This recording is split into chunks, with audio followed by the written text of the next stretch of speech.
He thought he was in control. How wrong he was. Come to the dark side, drive-in. It's the dark side, drive-in. Come to the dark side, drive-in. It's the dark side, drive-in movie club. From the deepest corner of the darkest universe, two brave hosts battle through nameless hordes of ghoulish monsters most foul, all to bring you the eternal glory of the Dark Side Drive-In.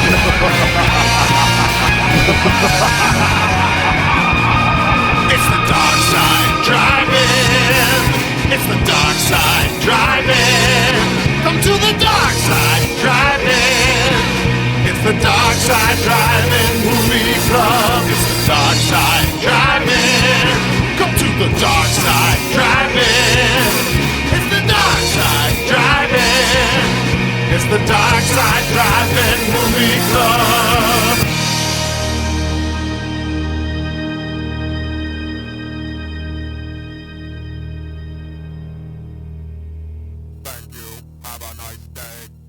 Hey, what's up? It's Shane with Dynamis Media, and I'm joined here with Stefan. Greetings. And you are tuning into The Dark Side Drive-In, which is our horror-themed podcast where we cover movies from the 80s, sometimes 70s, and sometimes 90s.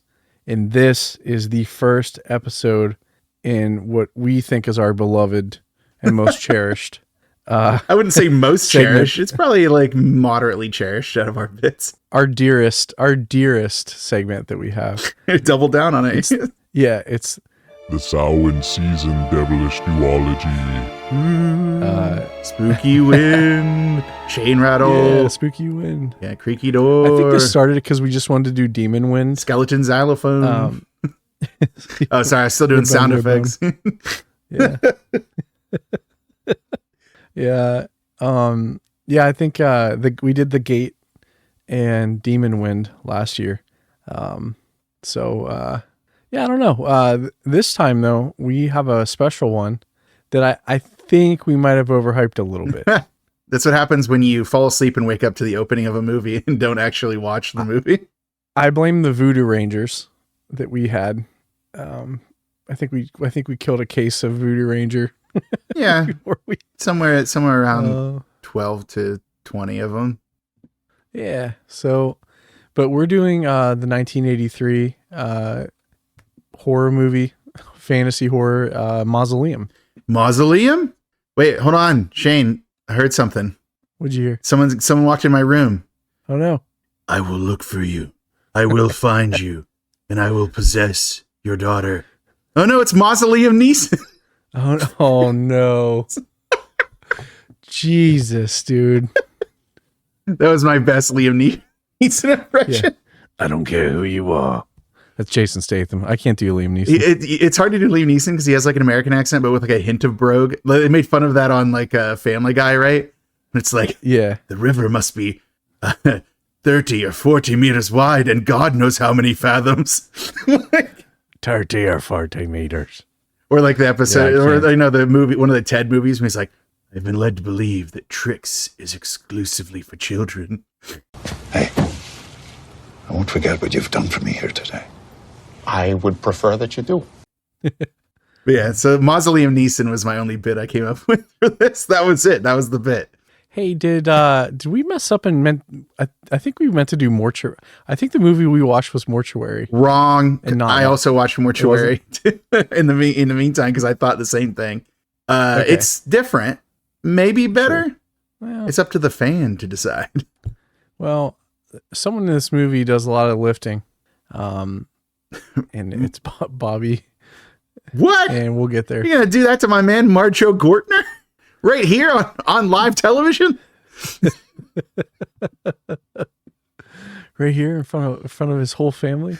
All of Marcho Gortner's family who listens to our podcast. Mauso-Liam-Neeson. I love it. That's going to be that's the episode title. I will find you and I will kill you. It's kind of ironic because the entire movie centers around a demon possessing a daughter, but like Taken is all about rescuing his daughter. But We'll get to the joke will make more sense as we describe the plot of Mausoleum. Thank God his daughter didn't do what this daughter did throughout this movie, because I feel like that would have been a way weirder movie. Yeah. Yes, you are correct. That would have been a very different movie. But before we get rolling into Mausoleum, before we, I'm trying to think of a good, before we dig through the ditches, we got to stop making Rob Zombie jokes.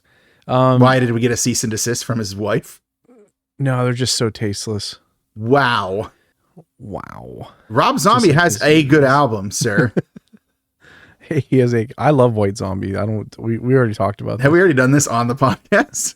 I don't know. I don't think so. Because you always say White Zombie, and I always say Rob Zombie alone had one good album. White Zombie is great. Hellbilly Deluxe is good. It is 1998 or whatever. I think it was 1998, and he's been chasing that high ever since. And you might tell me, hey, there's one or two good songs on Sinister Urge, and I would agree with you, but the only good album through and through was Hellbilly Deluxe. And the less said about Educated Horses, the better. Oh God, we don't talk about that. No.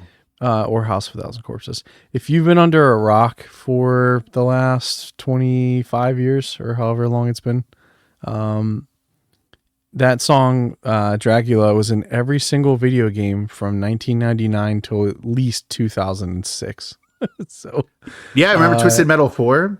Rob Zombie was a character in that. He was, so his music was in 2, 3, 4, and I think he got one on Black. I can't remember, but I think that the remixes were in Twisted Metal 4 for like Super Beast and for Dracula, and I'm 99% sure that those were the same remixes that they used in, what was that, American Made Music to Strip By, like his remix album he did, because he did that whenever he found out the strippers danced to his music like on stage. So he's like, I will make an album for that. It's like, hey buddy, that's a niche market, but you do you. And he did. Boy he did. And boy he did. But then he also remixed some White Zombie songs in that, which is again why I don't understand the rights of White Zombie. Like, does he own? I think it's just him. I think he has everything.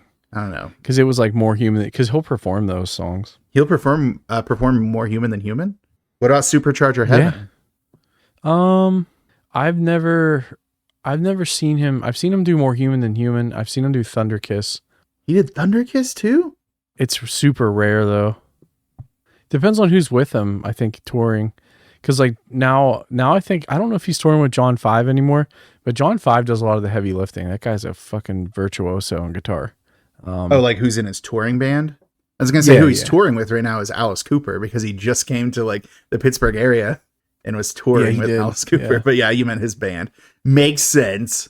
But anyways, so one thing, I know we always do the housekeeping or house creeping on the intermission episodes, but I wanted to bring up, so on our YouTube channel, the Low-Key Arcades, shameless plug, we are, or I am, doing a horror block this month. And I know we bitch in person in the meat space about how this is like our month, right? It's our month. We do this all year, and then they're like just everyone's doing horror content now. But like any hypocrite, I'm actually playing through a bunch of horror games. I just played Demonologist, which is it's like a Phasmophobia So if you don't know what Phasmophobia is, it's like a ghost hunting game. So Demonologist is a little different, and it's a demon hunting game. Well, it kind of is, because you have to exorcise a demon at the end. But put it on the treadmill. They just straight up kill you. Like, you're in that house, and like the one time I played it, literally the demon just goes, you know what? I'm just gonna kill you in 5, 4, 3, 2, 1, and like chase me out of the house. So it's I don't know, good times. But that movie, or that episode should be out probably by the time you hear this. But yeah, a lot of fun. I played UFO 50 came out, and there was probably one of the best horror games I've ever played in my life was on it. It's called Night Manor. It's a 80s, 90s retro point and click horror adventure, and it was a blast. It's so much fun. It's actually really hard because the main antagonist chases you the entire time. So like at any point he can just pop up and try to kill you and you have to run from him. It's pretty cool. He's like the Mr. X of whatever that is. Yeah, honestly, that's kind of what it feels like. And then like on the screen when he shows up, you're scared. So your cursor moves. So it's hard to click anything because it's like your character's scared. So like the longer you're around him, the harder it is to get away from him. It's pretty funny. It's cool.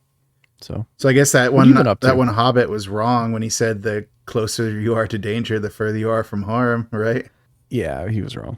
I actually played a somewhat horror-ish game. It was recently put on Game Pass. That's why I was playing it. It's called Inscription. Oh, geez. The real horror is trying to figure out how to play a card game because I am bad at it. But it has kind of like a very dark aesthetic. There's like some kind of unseen creature that puts on masks to play you and stuff like that. It's kind of funny and kind of creepy and interesting. Oh, buddy. Yeah. Do you plan on playing that? Like, you're going to see that through? Well, I've only played it a couple times, so yeah, I'm going to continue to play it. I doubt I'll see it through, though, because I'm not very good at it. I survive mostly off of luck when it comes to, like, card games. So when I play a game like that, like, there's a friend of the show, Zahn, was saying, oh, you got to have to use your synergy and do all these things. I'm like, no, I'm not going to do strategy. I'm just going to wait till I draw the right thing. And I think I'm on a winning streak now because I got, like, this totem that makes it so my rats come back to my hand when they die. So I just keep putting all my squirrels out, and I'll either sacrifice them or they'll die and give me bones, and then I will put them back in my deck and put them out again and then get more bones. Now, if you play the game, you understand you need to either use blood of sacrifice to bring cards in or bones of dead creatures to play cards. So by having like immortal squirrels, it makes it really easy for me to bring in any card I need to. So I'm on the approach to the Angler now. I'm very excited to finally beat him. So if you played the game, you know how very much I'm not far in this game. And I've died like thrice at this point. And it always asks me to put a name on my death card. So I put the first name as like Darkschneid, because like, yeah, it's me. That's who I am. But it's like, put a name on this one. And I was like, I think I named one like Gorg and I named one like Plumbus. Like I was just giving them names of like random stuff. So that's kind of funny when I draw Plumbus. So there you go. Inscription, Run, Don't Walk to Game Pass. And then navigate to Game Pass application, open it, go to like recently added, look for Inscription, but it's spelled with a Y, so be careful. That might trip you up. And then click download. Unless you have really good internet, you can play it on cloud, I guess, if that's how you want to roll. I won't judge you, but there you go. That's my video game story for you. So I don't want to spoil anything for you, but I highly recommend trying to at least beat that guy. The Leshy? Yes. I didn't know he was a Leshy, but someone told me he's a Leshy. I'm like, oh, I guess that makes sense because he looks kind of plant-like, I guess. Did they tell you anything else? No, they were purposely trying not to spoil anything and were very upset with themselves that they spoiled that it was a Leshy. Okay. Yeah, you should keep playing that game because it trust me, it changes drastic. It's gonna, like, you'll fall in love with it. It's a pretty solid. I'm already deeply concept. In like with it, so yeah, I guess I'll keep trying. Yeah, but like if I keep smashing this Angler over and over again, I'm about to lose my mind up in here, as DMX would say. So better. Sharks suck, dude. Yeah, the bears are the worst. Those sharks came out of nowhere. I was furious because I beat the Angler in the first round. I was like, this is easy. I'll just throw a squirrel out. He'll take my squirrel, keep on kicking, because I'll just keep drawing squirrels. No shortage of squirrels in this world, as you know. But then, all of a sudden, round two, all of those, cards became sharks? Ridiculous. So, we've been talking about games that we've been playing, but, there is a game that we could play right now that I think everyone's here to listen to, if you'll indulge me. Oh, okay. So, folks, it's now time for the reason everyone's here, why you downloaded the episode, the reason why you're going to give us a 5-star rating, why you're going to give us a good review on your podcast service choice, the reason for the season, the creepy questionnaire. Ooh, creepy questionnaire.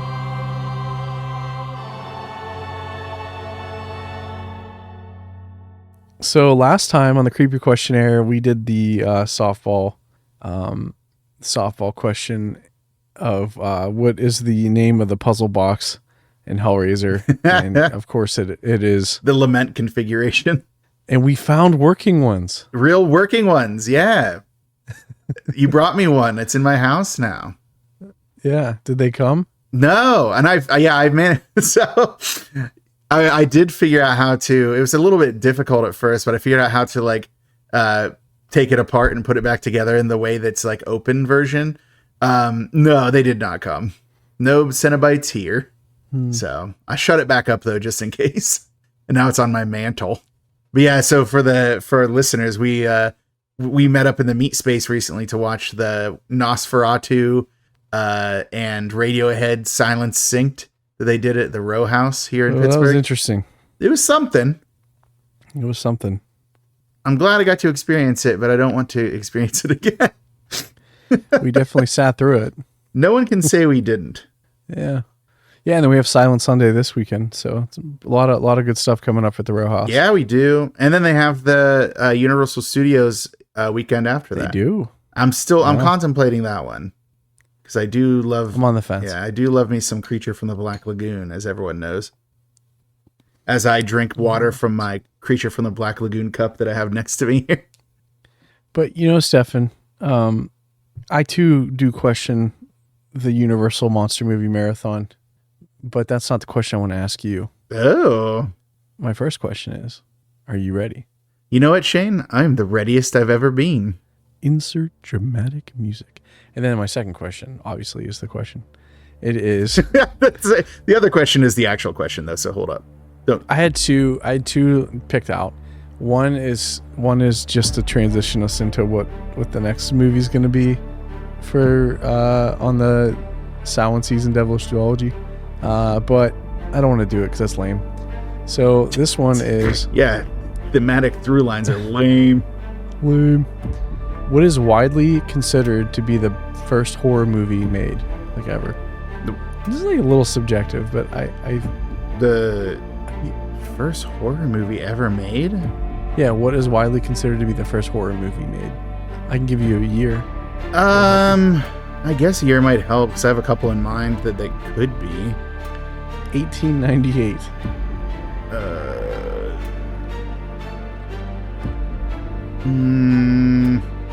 Ooh, but I'm seeing here that it's actually 1896. I'm gonna say there's something like devil related, I feel like, but it wasn't American, was it? It was French. You are correct. I think it was like House of Satan or Castle of Satan or something like that. I actually can't remember the exact title. I want to say it was, I guess I'll have to settle. I will say that it is House of Satan is what I'm going to call it. Can't remember what the actual title is though. So okay, well, I'll lock in that folks, answer. We're going to make you wait until next week to find out if Stefan has survived the creepy questionnaire. Obviously, the first horror movie to find its way into my heart is Nosferatu in 1922. Yeah, so you'll find out next time if Stefan was correct or not. But if you can't tell, we are stalling a little bit because there is not a lot going to happen in the plot description. Wow. Gonna show show our hand. A lot of weird stuff. And I'll be honest with you, I don't know if there's gonna be a lot in the actors. There's a couple that are like, there's a couple really yeah. good. Yeah, but you're gonna talk about that? Yeah. Like, I will find you, and I will go to the winter where there's a bunch of wolves that eat all of my friends, and then I will possess that movie. I'll possess the wolf, and then you'll be like, "Oh, I'm finally excited for you to fight the wolf," and then it'll end. The movie will end, and you'll be like, "What the hell, man?" You remember that? The Gray. Mauso-Liam-Neeson. He's back to talk about the Gray. Mauso-Liam-Neeson. Mauso-Liam-Neeson. I will go to IMDb. I will search you. I will search you, and I will find you. Yeah. And also insert line from Darkman. Do you remember Darkman? Yeah. Was it a Sam Raimi movie, I want to say? Yep. Yeah. Liam Neeson as the titular Darkman. Yeah, okay. He did love his tits. Excuse me? What? All right. So Mausoleum, cast and crew. So the director is Michael Dugan. He's got a handful of credits. Super Seal, Raging Hormones, The Adventures of Turkey Dude. He had some writing credits, an episode of Santa Barbara, which isn't that impressive when you consider the legion of episodes that Santa Barbara has. But one episode of Beavis and Butthead, that's kind of impressive. And he was also a writer on Raging Hormones, which he directed. And on, like, here's an interesting thing. A couple of, like, TV shows I've never heard of, but tons of episodes of them. He was a writer on The Next Millennium and Today's Environment, which had 46 and 37 episodes respectively. Never heard of him. His IMDb page is a wasteland. There's no personal details on this man. So, might have vanished. Yeah, I don't even know what this is. Might have vanished. Might have vanished. Don't have the resources to look it up. Also, just kind of inserting, like, if you're going to wonder why, like, this seems like such a fly-by-night production in, like, so many ways, like, a lot of the people here are, like, you know, they've got credits. They're not fake actors. But apparently, this movie was produced by somebody named Michael Franzesi or something like that, who was, like, a capo of the Colombo crime family. He's, like, called the Yuppie Don or something. And it was allegedly a form of, like, money laundering. So, like, no one's sure if, like, the movie was actually made for love of the game or if this was just, like, a scheme, like a mob scheme. I think the movie shows a little more, like, craft and has a little bit too big of names to be considered money laundering. Sure. But it's just funny that that's, like, something someone put in, like, the IMDb trivia for it. But, yeah, that's it for Michael Dugan. Not a lot of credits. There are 3 writers attached to this bad boy, so buckle up, Buttercup. The writers are Robert Barrett. Just shocking. Yeah, it took that many people to write this. Robert Barrett, Robert Madero, and Catherine Rosenwink. Either Rosenwink or Rosenwink. Don't make me figure it out right now. So for each of them, Robert Barrett, this is his only writing credit, but he also had cinematographer and producer credits on this. So he was a big part of what happened here. Robert Madero was writer on Blank Generation, White Hot, All Tied Up, Camp Utopia, and Battered. And he was also the director on Camp Utopia and Battered. So Robert Madero, you know, a couple more credits. But Catherine Rosenwink, even more interesting. So she doesn't have any other writing credits. She was an actress in an episode of something called Some Mothers Do Avum, like dropping the H and dropping the TH on, like, yeah. And she was, like, assistant to the executive producers on 3 episodes of Alice. So that was all I saw for her, for Catherine Rosenwink. So there you go. There's our crack writing team right there. So, you know, call up the Nobel laureates because we found ourselves some poets here. But let's move on to some actual series heavy hitters here. The original music was Jaime Mendoza Nava. Lot of credits. I want to say something like 90 some composer credits, plus some additional credits for soundtrack, some additional credits for music department. I kind of just threw them all together, just assume there's some kind of music credit here. So The Quick and the Dead, No Man's Land, Orgy of the Dead, The Black Klansman, The Witchmaker, Dream No Evil, Legend of Boggy Creek, which fans of Mystery Science Theater 3000 know. The Brotherhood of Satan, Grave of the Vampire, Garden of the Dead, Creature from Black Lake, sorry. The Town That Dreaded Sundown, which is a really good one. Vampire Hookers, The Norseman, not to be mixed up with The Northman, which is the Robert Eggers Viking movie. The Legend of Alfred Packer, as we all know from Trey Parker and Matt Stone, Alfred Packer is, like, America's first ever convicted cannibal. Yeah. Death Wish Club, and then Terror in the Swamp. So, and Jaime Mendoza Nava has a lot more credits than that. That's just what I decided to pull up. I don't know if you dipped in there, if you saw anything you wanted to bring up. Nah, you hit a lot of them. The Packer one was pretty good. Didn't they make a musical out of that? What, Cannibal the Musical? Yeah, is that what that's about? That is about that, yeah. Yeah. Have you ever watched that? I have, yeah. We used to watch it in college all the time. It's actually good.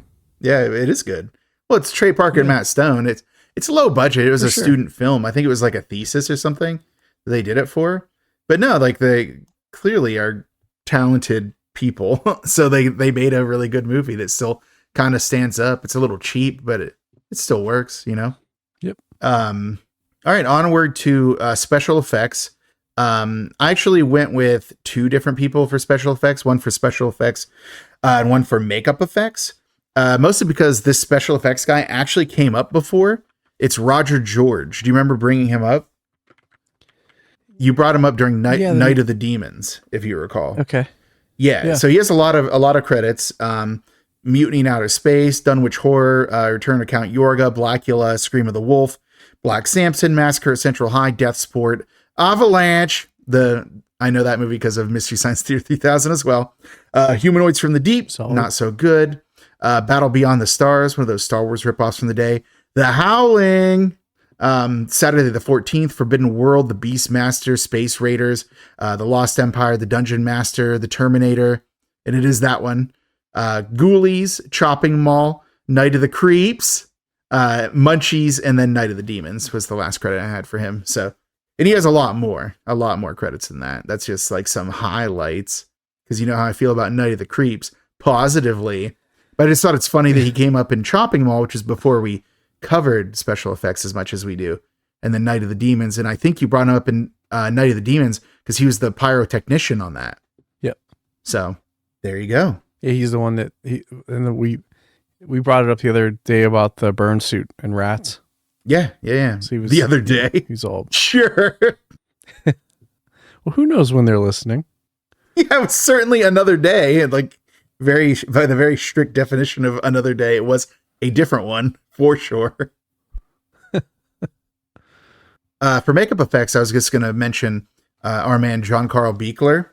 We already brought him up and discussed him in depth in Ghoulies 3. You know, some of his big hits: Cellar Dweller, Friday the 13th, The New Blood, the one that we kind of secretly love, the 7th, Troll, Reanimator, Deathstalker, Robot Jocks, Taming the T-Rex, 90s Piranha. So many special effects credits. It would take us 1,000 years to go through them. But if you want to hear a more exhaustive list, go back and listen to the Ghoulies 3 episode, where I think we do cover him a lot more thoroughly there. And then From Beyond, I think we dipped into him a bit. Did we dip in there? I think a little bit. All right. Then yeah, we gave John Carl Buechler a little bit more due here and there. He's a favorite, so I don't mind bringing him up multiple times. Did you want to bring up there's a lot of other makeup people and they have a lot of credits, but you know, every time I see Buechler, the Grandpa's Place thing kills me. What? That show, Grandpa's Place, we talked about it another time. It's like a weird puppet show. Oh, he made these weird psycho like cat puppet things. Yeah, he has some stuff going on with puppet creation, because like, have you ever watched the Garbage Pail Kids movie? Those are like nightmare fuel creations he made for that. Yeah. Yeah, because Grandpa's Place has Ed Lauder in it. Like, it's like Lou Diamond Phillips is in it. Like, it's like a legit thing. That's how you know it's legit if Lou Diamond Phillips is in it. I can't believe I'm talking about this again. Cody Aarons is in it. I need to stop. We need to go. We need to get out of here. We need to leave. Well, the funny thing is, like, John Carl Buechler's work, like making miniatures and puppets and stuff, there's actually a new movie coming out soon that's going to reference that work. It's called Frankie Frico. It recently had a limited theatrical release, but it's going to be released on demand for like rent soon. So I'm definitely going to rent it, because it was directed by Steve Kostansky, who did like The Void, which I've talked about before. He did Psycho Gorman. He does a lot of really cool stuff. So definitely going to be watching that. But he was studying Ghoulies 3 and Garbage Pail Kids and all these like miniature puppet little guy movies to try to come up with his own versions of it. But yeah, there's tons of other like makeup department people, like R. Christopher Biggs, Athena Demetrios, Morton Greenspoon. It's actually funny. Morton Greenspoon is credited as Dr. Morton Greenspoon, and he's like the contact lens provider. I think probably for the green eyeball lenses. Oh, gee, I don't want to talk about And there's also Tina Klein, who's listed as an eye technician. So you need multiple people to like do the eyeball effects in this movie. I thought that was all After Effect. Not all of it. She was wearing green contacts for a lot of that. In fact, well, I'll get into it later. I'll explain something interesting about that later. Perfect. We'll get to it right now, because I'm going into the cast. And obviously the top billed cast member is going to be Susan Walker Farrell, as played by Bobby Brazy. She has a couple one-off episodes like Wonder Woman and Charlie's Angels. She was in Ghoulies, Armed Response, Surf Nazis Must Die, Evil Spawn. Some of her latter credits are like Murphy's Law of Golf, My Lovely Monster, Prima Donnas. She kind of got a late start with her career. But no, the interesting thing about her though is, so throughout this movie, we'll talk about her getting demonized, which is basically where her eyes turn green and she's doing some kind of evil nonsense. There were actual contact lenses in her eyes, and apparently she wore them so much throughout filming that her eyes were so damaged that in some of the scenes that ended up being earlier scenes, she couldn't even see.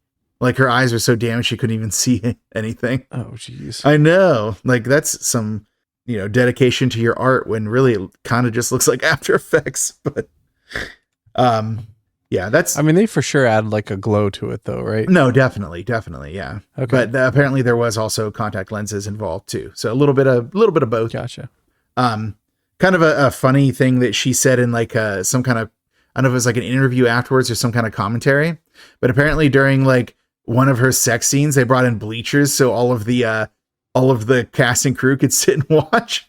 It's like, what? Yeah, that's what it says in IMDb. And what am I going to do? Not trust IMDb? It's been like the source of all of our knowledge this whole time. I have to trust it. So there you go. A fun fact that may or may not be true. But yeah, now it's time. We don't have time to get into this. We got to move on to our next star. Like the sky is dark because all the stars are here with us in this film. Oliver Farrell, as played by Marjoe Gortner. I recognized him immediately because of his role in Star Crash, which was covered by Mystery Science Theater 3000 during one of its Netflix seasons. Mm-hmm. He had a bunch of stuff.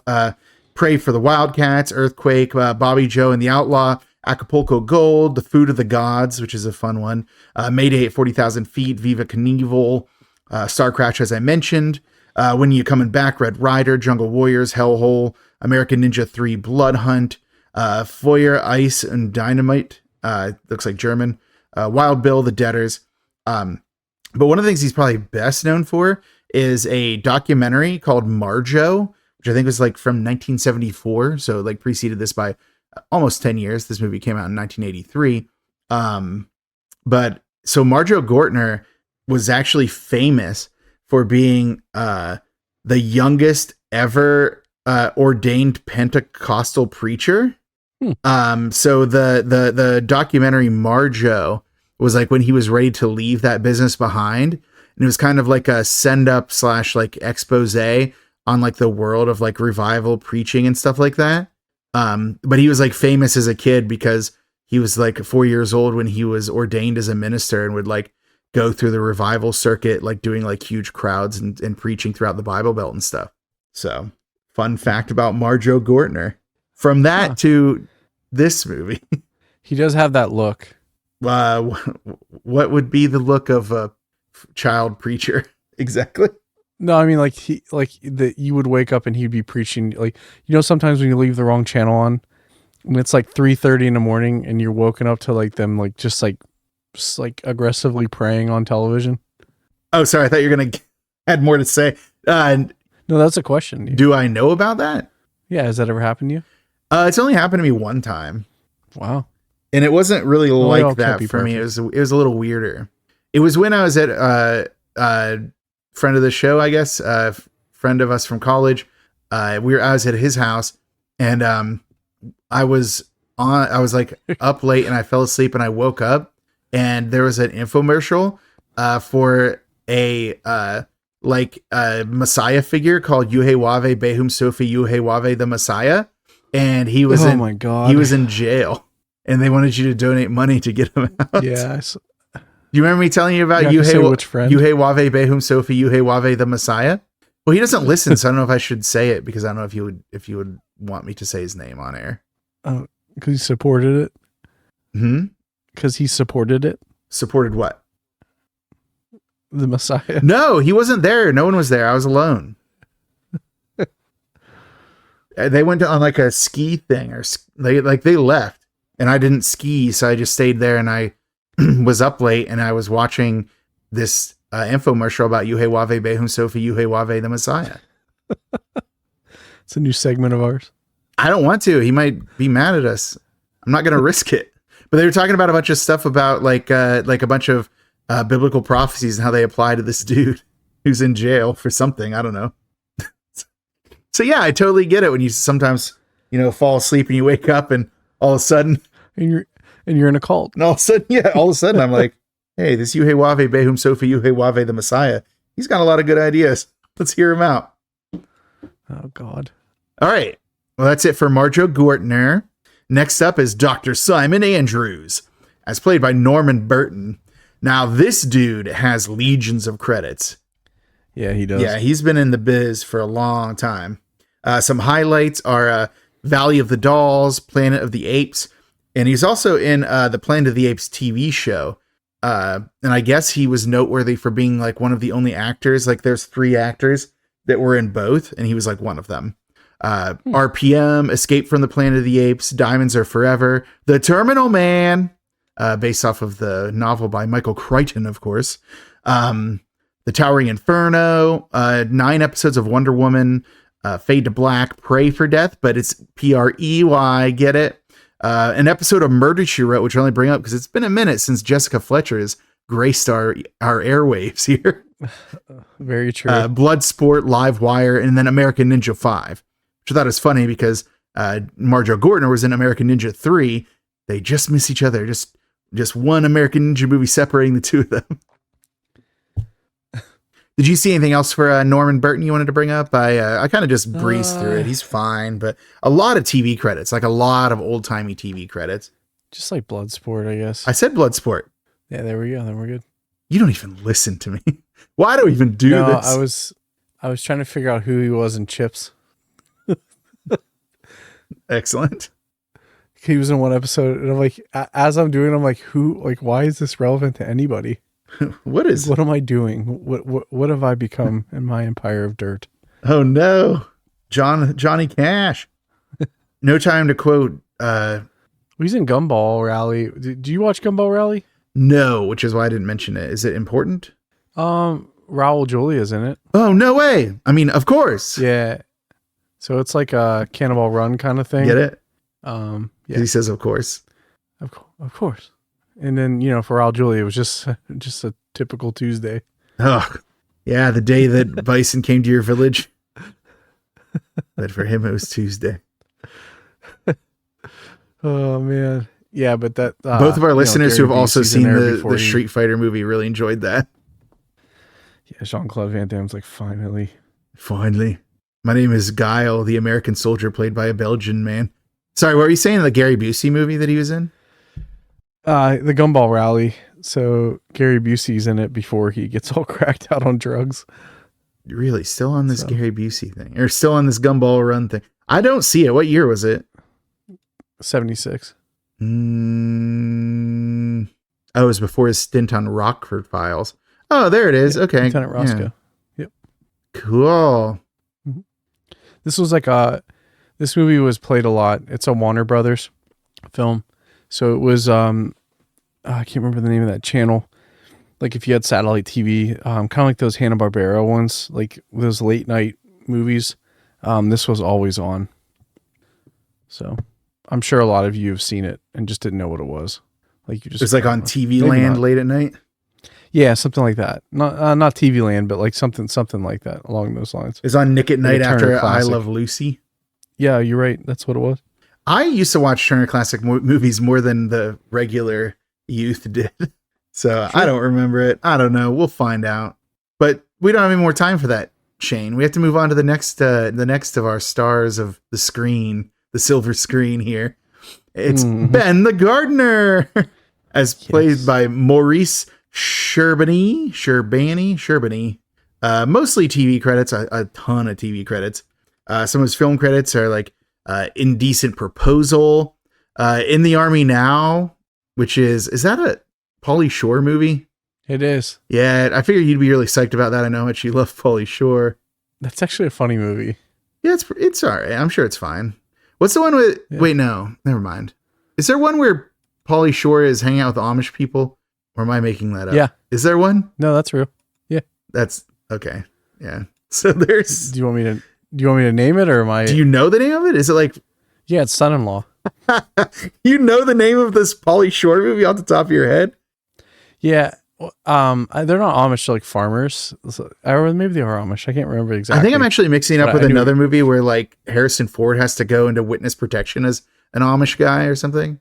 No, I'm pretty sure. Is Son-in-Law she's some kind Amish? of farm.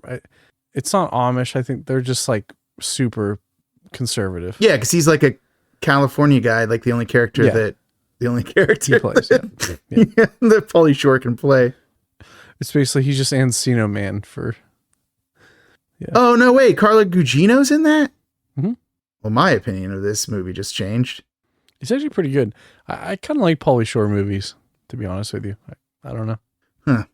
Hope you don't edit that out. I won't. Yeah, but back to Maurice Charbonnet. He also had Eye for an Eye, Don't Look Back, The Pursuit of Happiness, Charlie Wilson's War. Like I said, a lot of his stuff was TV credits, and I just have to stick to my guns and not go through everyone's TV credits all the time. Couple standouts like Barnaby Jones, an episode of Wonder Woman, Rockford Files. Again, like some of the same ones that everyone was kind of in at that time. So there you go, Maurice Charbonnet. So next up is Elsie the Maid, as played by LaWanda Page. She had a lot of TV credits too. Some of them were a little more noteworthy, so I'm going to actually cover a few of them as I go through. Sure. So she had Different Strokes back in the day. Sorry, I'm trying to find. I just lost myself in my notes. Reading's hard. Sanford and Son, Love Boat, like a bunch of those early shows. Starsky and Hutch. I think she had a small stint on that. Then some films. Zapped. Goodbye Cruel World. An episode of Amazing Stories, which I bring up just because it's an anthology show. Talking Dirty After Dark, 4 episodes of Martin, The Meteor Man, which I'm pretty sure was an Eddie Murphy superhero movie that surely didn't make any money. Friday, which does rule and probably did make money. Don't Be a Menace to South Central While Drinking Your Juice in the Hood. I love that movie. Yeah. And then West from North Goes South. So yeah, LaWanda Page has a pretty decent size filmography. It's only because I cut out most TV stuff that she didn't have more credits here. Do you have anything else for LaWanda, or I'll move on? So do you want me to correct you on Meteor Man or no? Just let it go. Oh, was I mixing it up with Pluto Nash? Yes. Man, every time. It's Robert Townsend, but look, Eddie Griffin's in it, Don Cheadle, Bill Cosby. Yeah. Sinbad's in it. No. I was thinking of Pluto Nash. I'll admit it. I mistook it for Pluto Nash. Yeah. Yeah. It's fine. You don't have to make excuses for me. So yeah, thank you for the correction now, so not to make it later a tearful moment to remember that I was thinking of Pluto Nash. All right, next up is Aunt Cora Nomed. Nomed, you say? Nomed. As played by Laura Hippie. She's in The Swinging Barmaids, Lucky Lady, Stay Hungry, Logan's Run. There you go. Speaking of your Bubblegum Shrimp Company or whatever show you're talking about, Logan's Run. Logan's Run's really good too. Logan's Run. Well, yeah, because you said it was like Logan's Run. That's why I brought it up. Well, yeah. Was it called Bubblegum Henry? Cannonball Run. Oh, Cannonball They all Run. came out around the same year, which is weird. Oh, you did say Cannonball Run. I thought you were saying Logan's Run. No, but Logan's Run's one of them. That's the other one. So that was it's a good pull. That's a good get. Proud of you. Hey, thanks, man. All right, moving on from Laura Hippie onward to Dr. Roni Logan, as played by Sherry Mann. Just This, and then Cafe Destiny. Easy. Moving on. Young Susan, as played by Julie Christie Murray. Just This, which is kind of funny because the credit she had in the opening credits was introducing Julie Christie Murray. It's oh, and this is it.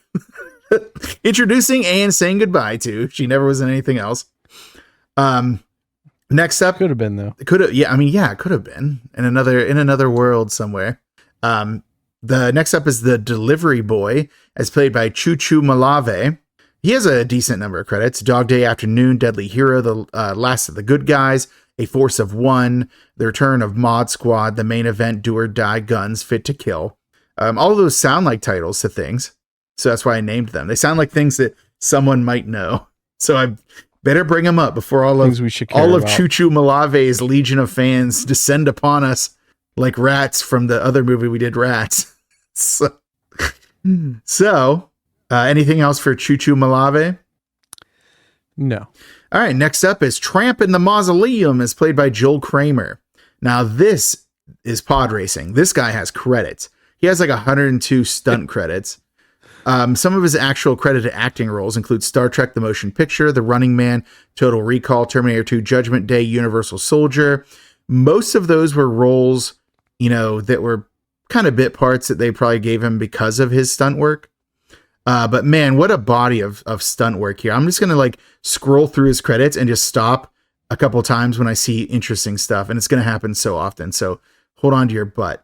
Return of the Living Dead, already starting out with a banger. Commando, Invaders from Mars, Predator, Inner Space, Action Jackson, They Live, Ghostbusters 2, Kindergarten Cop, one of the best movies ever made. Patriot Games, Last Action Hero, underrated movie, if you ask me, and you have to because I'm talking to you. True Lies. I love Last Action Hero. Of course you do. Under Siege 2, Dark Territory. Hey, Shane, guess what? Last Man Standing. Stunt work in that thing. Eraser. It's my favorite movie where a crocodile made of CGI rips a guy in half.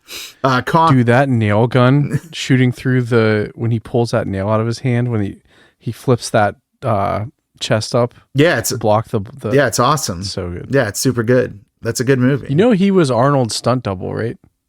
No way, he was. Yeah. Wow, he doesn't have the size, it seems to me. Does he really? So he's credited like Predator. Oh, nice. Stunts, Arnold Schwarzenegger uncredited. That explains why he's in so many Arnold Schwarzenegger stuff. Yeah. Did I say Con Air yet? Because Con Air, Batman and Robin, and this one it does say he was Arnold Schwarzenegger's stunt double. So I get the feeling that in most of these he's probably Arnold Schwarzenegger's stunt double, which is, no small feat. No. Yeah, but no, the bangers continue. Flintstones and Viva Rock Vegas. Write it down. Gone in 60 Seconds. 3,000 Miles of Graceland. I love that I'm just going to go through this dude's filmography just because there's so many of them. The Last Samurai. Boom. Collateral. Kind of running. Wait, Wedding Crashers? They had stunts in that? The Terminator Sarah Connor Chronicles. Insidious. Okay, we're kind of trickling down now. The Conjuring and Insidious Chapter 2, both good movies. RoboCop remake, not so good. Terminator Genesis, also not so good, but I'm betting he was probably Arnold Schwarzenegger's stunt double in that too. The Conjuring 2, Westworld, Star Trek Discovery, Blade Runner 2049, and then Jean-Claude Van Johnson. So a lot of credits. I love that this dude who has maybe a minute of screen time, I just went through his stuff more than anyone else's. And last but not least, because I have to cover everyone who's murdered on screen, is The Drunk in the Nightclub. It's played by Gene Edwards. Sticks and Stones, Euphoria, The Legend of Grizzly Adams. And he played Grizzly Adams in that. But he also did stunts for 24 episodes of The Life and Times of Grizzly Adams. So it feels like, and that was the 70s show. I think the Legend of Grizzly Adams was early 90s. So he has a long history of Grizzly Adams, which you might not have guessed by the fact that he's an heftily bearded man. Who'd have thought Grizzly Adams would be involved? Who'd have thunk? Who'd have thought of it? But yeah, that's the cast and crew, sir. Anything I missed? Cool. Any glaring errors, omissions that would give you pause? No, I think we got it. There were a lot of supporting characters and stuff, but no one that I would think of any note. And the only thing I thought was weird with the Tramp and the Mausoleum, it's when I looked this up, I had to go back and figure out who that was. In the movie, that's how little screen time it is. Yeah, no, he literally comes in and he's like, "Little girl, what are you doing?" Yeah, what are you doing here? And then he gets scanned. We'll get to it. Yeah, instantly. Yeah. So speaking of super interesting and a lot of things happening, plot points in the movie. Where else would we find more about that? Perhaps here in the Plot description.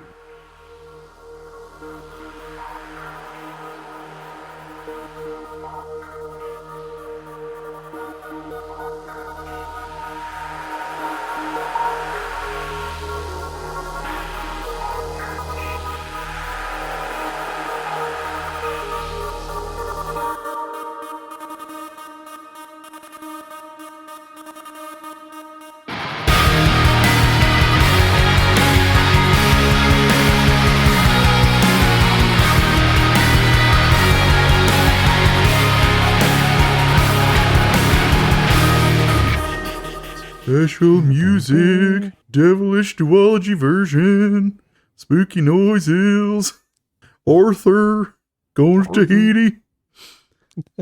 All right. Time for the riveting series of incidents that is this movie, Mausoleum. I will find you, and I will make you my legitimate son and take you to the Holy Land, but then we'll get attacked in the woods, and then I'll die, and then I'll knight you and give you charge of my Holy Land stuff, because I am Kingdom of Heaven's Mauso-Liam-Neeson. Get it? Remember Kingdom of Heaven? Yeah, that was a good one. It was a movie. No one can say it wasn't. All right. No time to make more Mauso-Liam-Neeson jokes. We have to do Mausoleum notes. So, opening credits on a graveyard. I do dig the font for the title. It rules. It does. Yeah, a lot of shots of the graveyard. If you really love headstones, buddy, I got some headstones for you right now. People are dying to get in there. So, you know, the music is very somber, surprisingly so, actually. Like, again, probably because the composer is incredible at his job. I was kind of hoping for a little more 80s sounds, but that's fine. I like the strings and the woodwinds and all that. Yeah, the music is not a lot to write home about. It does seem appropriately somber. Credits are kind of basic too, just like red text over various shots of the cemetery. Finally, we get to some actual scenes where we see a little girl who we will know as Susan, because her aunt's going to call her Susan. She's crying next to a casket that belongs to her mother. Susan's aunt Cora is like, yeah, it's time for us to go home. And Susan's all upset because she doesn't want to go to Cora's house because that's not her home. We also get a little aside where Cora mentions that Susan's going to live with her until she's 30 and is old enough to inherit her mother's estate. But then when Cora tries to get her to leave, Susan throws a fit and runs through the graveyard. The audience will not be seated during a very long running sequence, but not like shot interestingly. It's just like a wide shot of a girl running through the graveyard slowly. It's like, oh man, like we could have definitely not had to deal with this. The only excitement we get is when Aunt Cora yells, please God, not Susan. So probably something bad's going to happen if Susan goes towards that there mausoleum. Susan slows down to, she hears some ghostly voices calling her name. Just normal graveyard stuff, am I right? She tries to open the gate to a small crypt. No. That's not the one calling to her, buddy. But then she turns and sees another mausoleum surrounded by what I can only describe as After Effects. some like flaming After Effects all around it. Which draws her nearer. And then she runs into what appears to be a rainstorm localized entirely on this building. Susan approaches the gate to the mausoleum. Makes sense. Yeah, and then the After Effects stop, and then some kind of like, I thought it was a sigil, but I think it's supposed to be like the crown of thorns on the gate, explodes, and the gate opens on its own. And Susan, because she doesn't apparently know that ghosts and demons are sinister things, just walks the hell in there, immediately bathed in a green glow, which is going to become very important. The green glow will occur frequently. There's also some random thunder and lightning, but also, again, limited just to this building. It was very sunny, the rest of the graveyard. The audience is now gnawing their fingernails to the nub as Susan walks very slowly through this crypt. More lightning, more thunder. Oh boy, hold on tight. She finally arrives at some kind of like coffin. I would say not even really a coffin, more like a sarcophagi or sarcophagus. I guess just one is a sarcophagus. There's an ambient green glow. Definitely something sinister going on. Suddenly, a vagrant arrives behind Susan. And is like, little girl, what are you doing? We got to get you out of here, little girl. But then on the right, we see the shadowy figure, a shadow of a hooded figure that moves his hand, which causes the vagrant to be like, no. He's like holding his head and he just like runs out of the building. Susan's eyes start to glow green. Pay attention. That's going to happen often. Outside, though, the vagrant runs out away from the mausoleum and makes it to the first row of tombstones before the back of his head blows out like he's JFK'd. Like that was like what happened? It's like we're nowhere near a book depository in Dallas. What happened to him? God. Get it, Shane? Because JFK. I get it. Back and to the left. Oh God. So yeah, our first victim, but was killed by the shadowy hooded figure. Don't worry, it'll never explain to us what that is until the very, very end, and it won't make sense then either. Susan, the shadowy figure is beckoning her. Her eyes continue to glow. She walks up to the sarcophagus. There's rats all over the place, and you know how we feel about rats here. Poorly, they'll eat you. She puts her hand on some kind of circle, which I think is also a crown of thorns. I don't know how many crowns of thorns are around this joint. But then when she puts her hand into it, she like pulls it back and realizes it drew blood. Then the sarcophagus it slides open, and then a demonic hand comes out, and there's like a distorted voice being like, Susan, what's up? Smash cut to, I don't know, I would guess like 15 or 16 years later, whenever this person, Susan, is supposed to be 30. We see an older Cora. You know she's older because she's got a gray wig on. She's talking to Susan's psychiatrist, Dr. Simon Andrews. Andrews is saying that for the last 10 years, Susan has been completely normal. Cora, however, is convinced that something's afoot and has her father's diary to prove it to Andrews somehow. Andrews is dismissive of the superstition and mythology of the Nomed family, even though he says this and their name is Nomed. Shane, what in the Nilbog is Nomed? Shane, what is Nomed? I'm assuming it's demon backwards. Well, gee willikers, Shane. It is demon backwards. What in the Nilbog indeed. Like at the end of the movie, I know we're jumping way ahead. When he talks to Marjo's character, he's like the name Nomed, does that mean anything to you? And he like doesn't answer him. I'm like, of course it means something to him. Like how is that not like a thing? That made me mad. What, like his wife's maiden name? Yeah, he like didn't even like flinch. Yeah, well that's the thing. That's the funny thing about Andrews is he's always too late to help out. Yeah, really. But yeah. So anyways, Cora reveals that Susan is starting to act the way that her mother did prior to her death. Andrews is like tired of all this. He's trying to talk Cora down, saying that Cora brings this up every year around the anniversary of her mother's death. Smash cut to Susan going to the grave of her mother. Susan, it's the adult Susan, carrying some flowers to her mother's grave. She lays them down at her mother's grave, as you do. Then she turns and looks towards the mausoleum.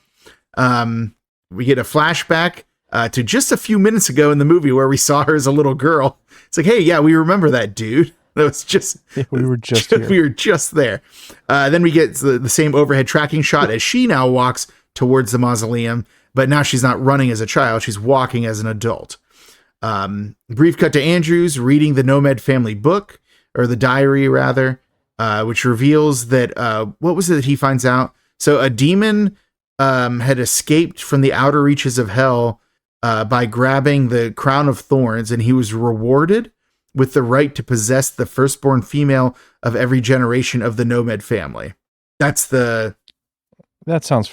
about right. Yeah, it seems legit. Like family lines don't just die out. Like that'd be a real rough pull for that demon if you drew that one. But when the demon leaves the mausoleum, it can only be returned to its resting place by reuniting the demon with the crown of thorns. The thing it got to get out of hell apparently is also its ticket back to hell somehow. Don't worry about it. Shane, if you question the logic, I swear to God, I'll lose my mind. So also apparently... That's sound logic. Another thing, though, is apparently no Nomed woman is supposed to cross the threshold of the mausoleum because then they would get possessed. I'm like, again, though, like this is like some kind of, what are these rules for this possession? Like you have to go to this creepy mausoleum in a graveyard? Stop burying your people in this graveyard. I assure you, there are multiple graveyards. How did your dad find out? My dude, I have... Because technically he's not a Nomed. No, but apparently he loved his wife because he... Wait a minute. What? No, wait, hold on. Because didn't he die shortly after his wife died?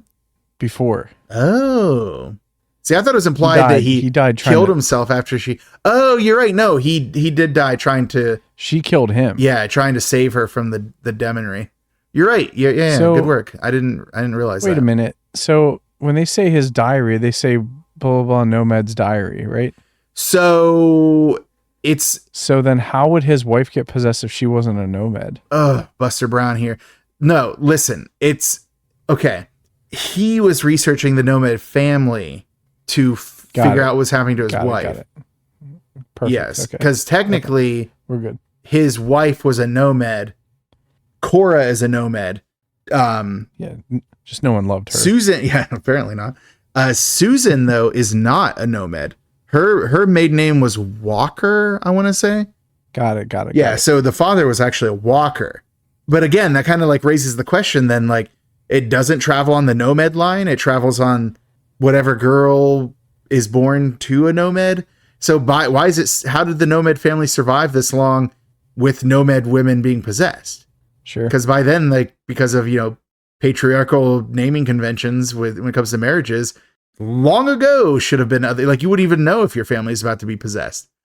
But because they do know, they have no excuse to not. Unless they're all cousins. Ugh. Well, I mean, like, that's what I'm trying to. Brother, like, how does that work?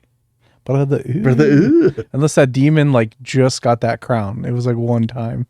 It's a nouveau riche demon. That's why all the ones hate him. Yeah. They give him so many rules because, like, you suck, dude. You just rolled up here. You think you got, like, what's the dude in The Exorcist? You think you got Pazuzu pull? Nah, bro. Yeah. You're going to have to work up to that. You get these, like, crazy rules.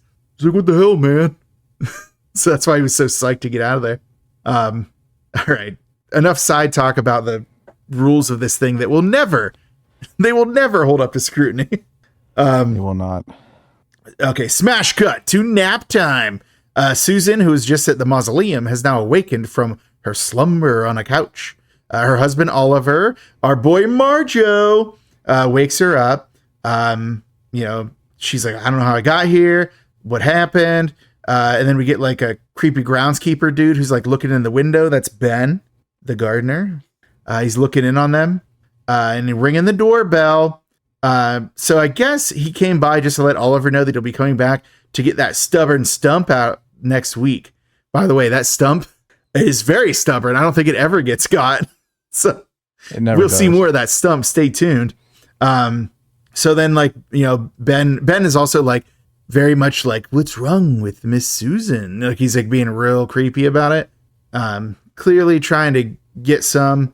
I only say that because later he will attempt again. But Oliver goes, like, after Ben leaves, Oliver's like, Susan, let's go to the club. Let's do some dancing. Let's have a night on the town. And then while he's trying to convince her, Ben is out the window leering at them. So yeah, definitely creep central here. But then later on we cut to evening, it because it's now nighttime. Susan comes out. She's dressed for a night on the town with her husband. Her hair's done up in some kind of weird bun. And also she has a white dress. They go to a hip club. I say that because they're playing disco music. And in 1983, if you're playing disco music, you must be the hippest club in town. Am I right, Daddy-O? Oh, yeah. So Susan and Oliver find a seat on a nice leather half-circle booth. There's a bearded man nearby who has an eye on Susan. You get the feeling that she attracts a lot of men's attention. Perhaps that'll factor into the plot later, Shane. But this upsets the bearded man's date, who abandons him. Oliver tells Susan that once his business deal is completed, he'll be able to be home more often, and they can take a vacation. Just kind of giving you the idea that he's kind of been an absentee husband. Will we ever know the details of his business? No, we certainly won't. I know contracts are involved. So that's pretty descriptive, right? I think, he's probably like a foolproof business, like phone books. Phone books will never fail. Or the newspaper. Okay, that hurts. Hey, have you ever, do you get a phone book still? No. We do at my building. Really? Mm-hmm. Yeah. You should fucking frame that thing. No, but they take up a lot of room. So I have like one of my drawers is mostly phone books at this point. I know you can just throw them away once a new issue drops, but like, what if they're collector's editions? I don't know if you legally can anymore. Legally throw them away. They're like it's like an eagle. Like you can't, it's like, throwing away phone books like killing an American eagle or bald eagle. Killing an American eagle. It's like, I hate these clothes. All right. Well, yeah, I guess that's probably his business. But back to Oliver and Susan, back to the film, this riveting series of events. Oliver and Susan go to the dance floor and start to cut a rug until Oliver is called away by a phone call. And this is the age before cell phones. So someone literally came up and was like, sir, you have a phone call, which means he gave his business partners the number to the club he was going to. What a fool. Just don't answer the phone for once, dude. But the bearded man from earlier uses this opportunity to try to dance with Susan. And he's like really pawing at her, like real aggressively, like, come on, buddy. Like, sure is. Me Too movement much? She pushes him away and then goes to the booth. The bearded man is like, oh, what's wrong with her? And that's like, I think it's supposed to imply that they might have had a run-in before. Because as we'll find out, Susan, when under the influence of demonic powers, goes to the bone zone with various men around. Yeah. So yeah. In any case, Susan, once Oliver's back from his phone call, he's like, oh, the contracts for my business already is like real vague, dude. But Susan is like, we got to get out of here, because of bearded man probably. So they go to get their car from the valet, or I think it's pronounced valet. But then the bearded man comes out and like bumps into them aggressively. Like, oh, you do something about it. And it looks like Oliver's about to throw hands, but Susan's like, no, let it go. He's drunk. So like Beardman gets into his car, but then Susan starts staring at it. And we start getting these like spooky high pitched noises that I guess I'll just call it the demon whine. Cause like every time she does it, it just does that like, like that noise. Do you know the noise, Shane? Yeah, like the word, like the demon whir, like it's like when like a motor is like not working properly. It's like, yeah. So yeah, she's staring, and then as you'd expect, the car just starts to light on fire with Beardman in it. He can't get out, probably because of demon powers. We get a still image of Susan staring with glowing green eyes as the car is burning. Oliver decides now, rather than throw hands, he wants to use his hands to help. He tries to run and help Beardman out, but is unable to. He's forced to move away as the car explodes, killing Beardman. R.I.P. Grizzly Adams.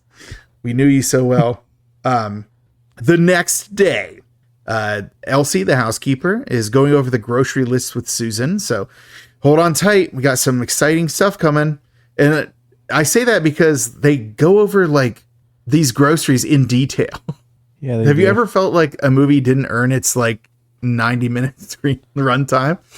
They go over this grocery list for far too long. But Elsie is like, okay, cool. I will take care of all this when I come back.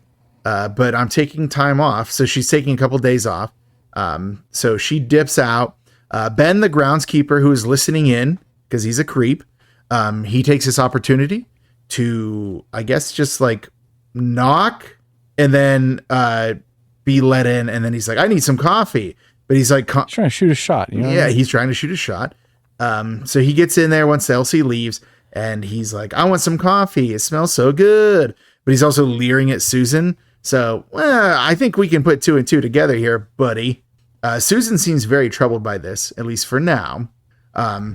She gives him a cup. He leaves to drink the coffee cup. He's like, where shall I return it? And she's like, don't worry about it. She's like, I don't want him back in this house. Ben's a real creep. Smash cut to Ben swinging an axe at a stump. And he will make no progress on this stump throughout the day. Like, I know stumps are they tough. kind of imply that he like didn't sharpen the axe. It's kind of weird. Well, later on when he's trying to sharpen the axe, but even so, like he makes no progress on this stump. Not at all. Yeah. So he's gonna hammer on that stump for a while. But then Susan, you know, she's in the kitchen and she goes from being troubled by this experience with Ben to suddenly a look on her face. It's like kind of like calm and kind of like different. And she undoes the top of her robe a little bit to get some cleavage going. Her eyes start to glow green, and we get that, what do you want to call it? The demon whir. The demon whir begins. Yeah, the whir. Yeah. So I was like, oh, it's going to happen. She's going to blow up the stump. She's going to blow up Ben. What's going to happen? None of that. Ben's just sitting there hammering along until suddenly like it's like a house with several windows and huge like window doors throughout. And like the outer porch is just like like 3 sets of double doors facing from the kitchen. Yeah. And they just start like going nuts, right? They're just like vibrating and shaking and like flying, like about to rattle off their hinges. So as her green eye thing continues, that's happening. Ben is like, what? He starts like going to investigate, kind of freaked out. But then as he gets closer, he's asking for Susan. Suddenly, boom, Susan opens the door. Ben is very bewildered. She asks him if he wants more coffee. And he's for once not thinking about intercourse with this married woman he works for. But he's actually like, was something happening right now? Like, yeah.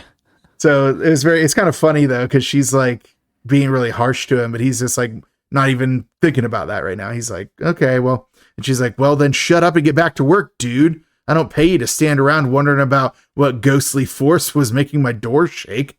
Yeah. And then the audience will once again be on their feet as we watch Ben do yard work. I call this the yard work montage.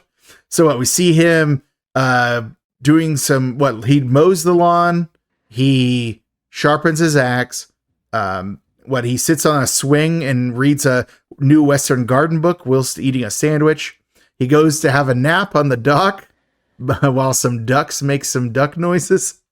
So I actually loved the sequence of Ben just doing his gardener stuff. And you're like, wait, why is this in a horror movie? We don't know.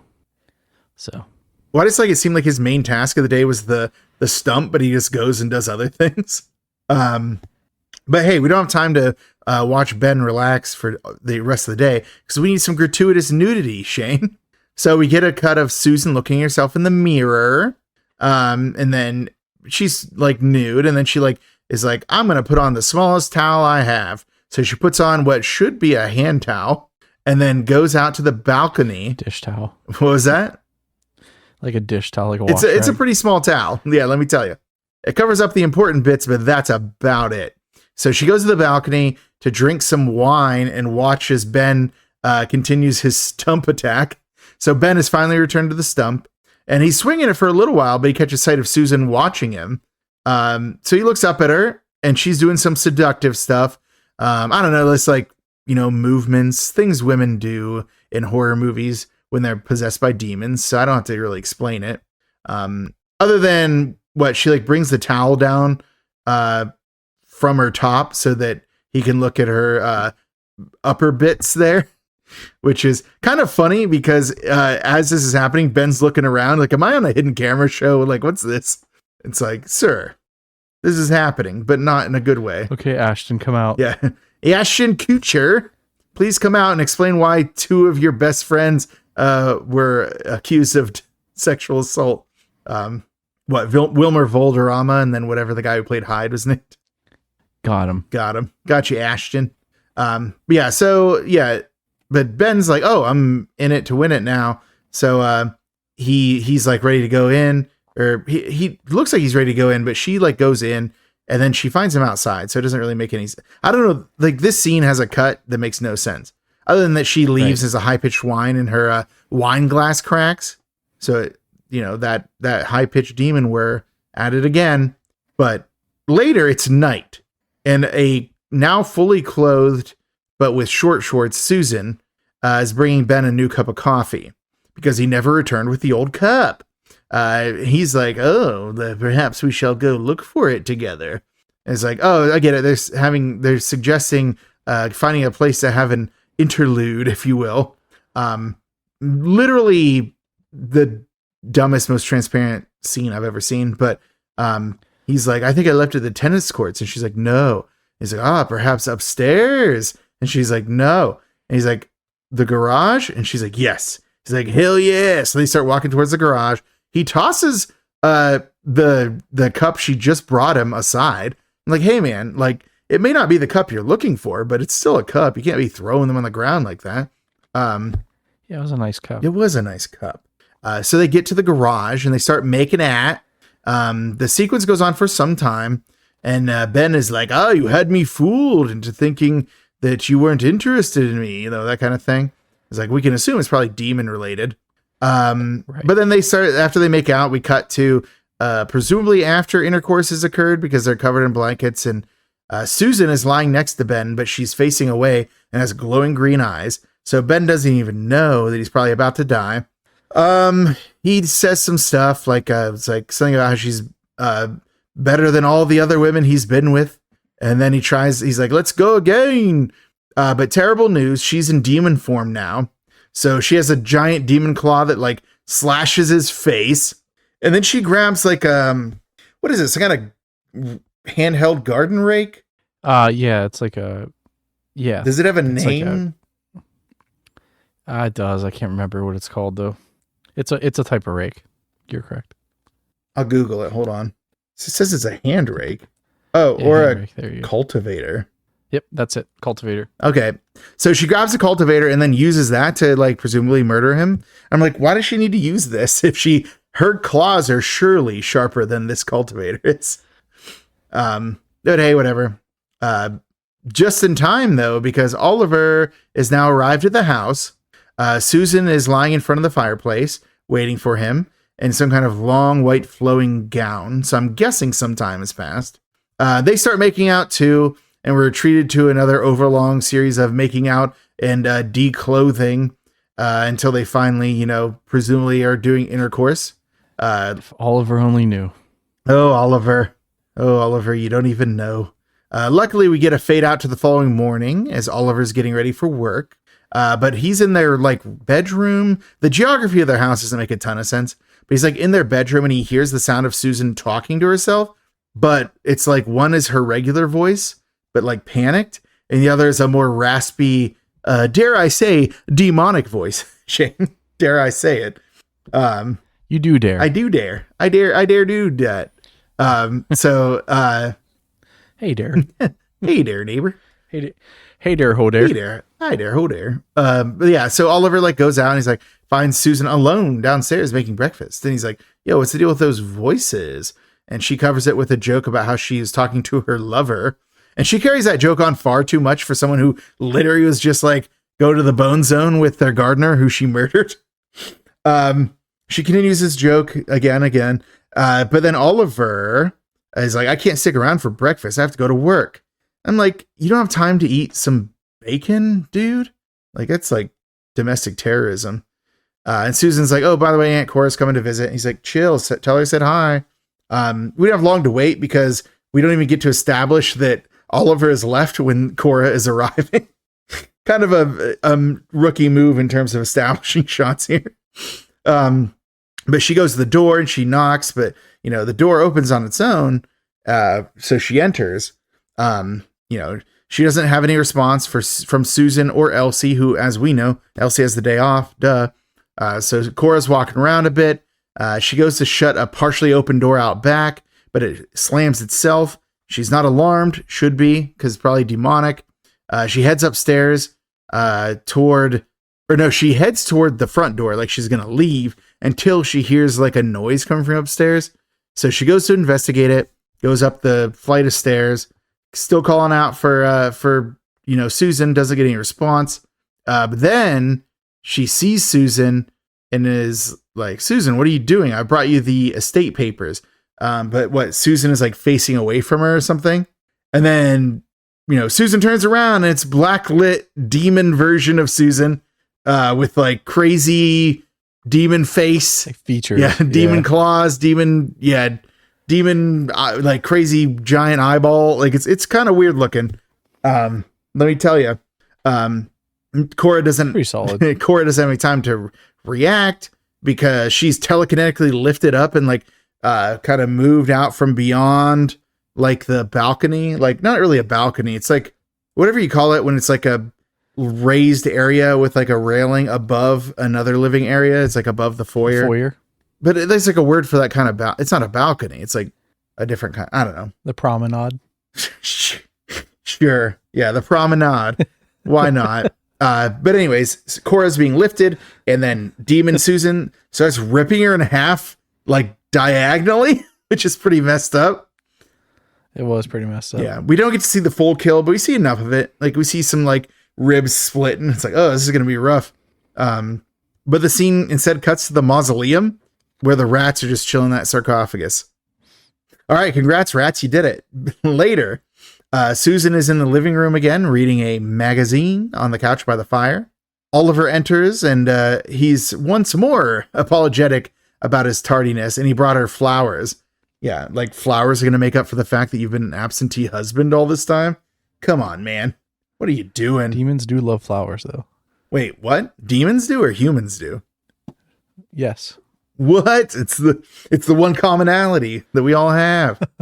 And then he asks her what's for dinner. It's like the nerve, dude, to roll in late and be like, by the way, what's for dinner?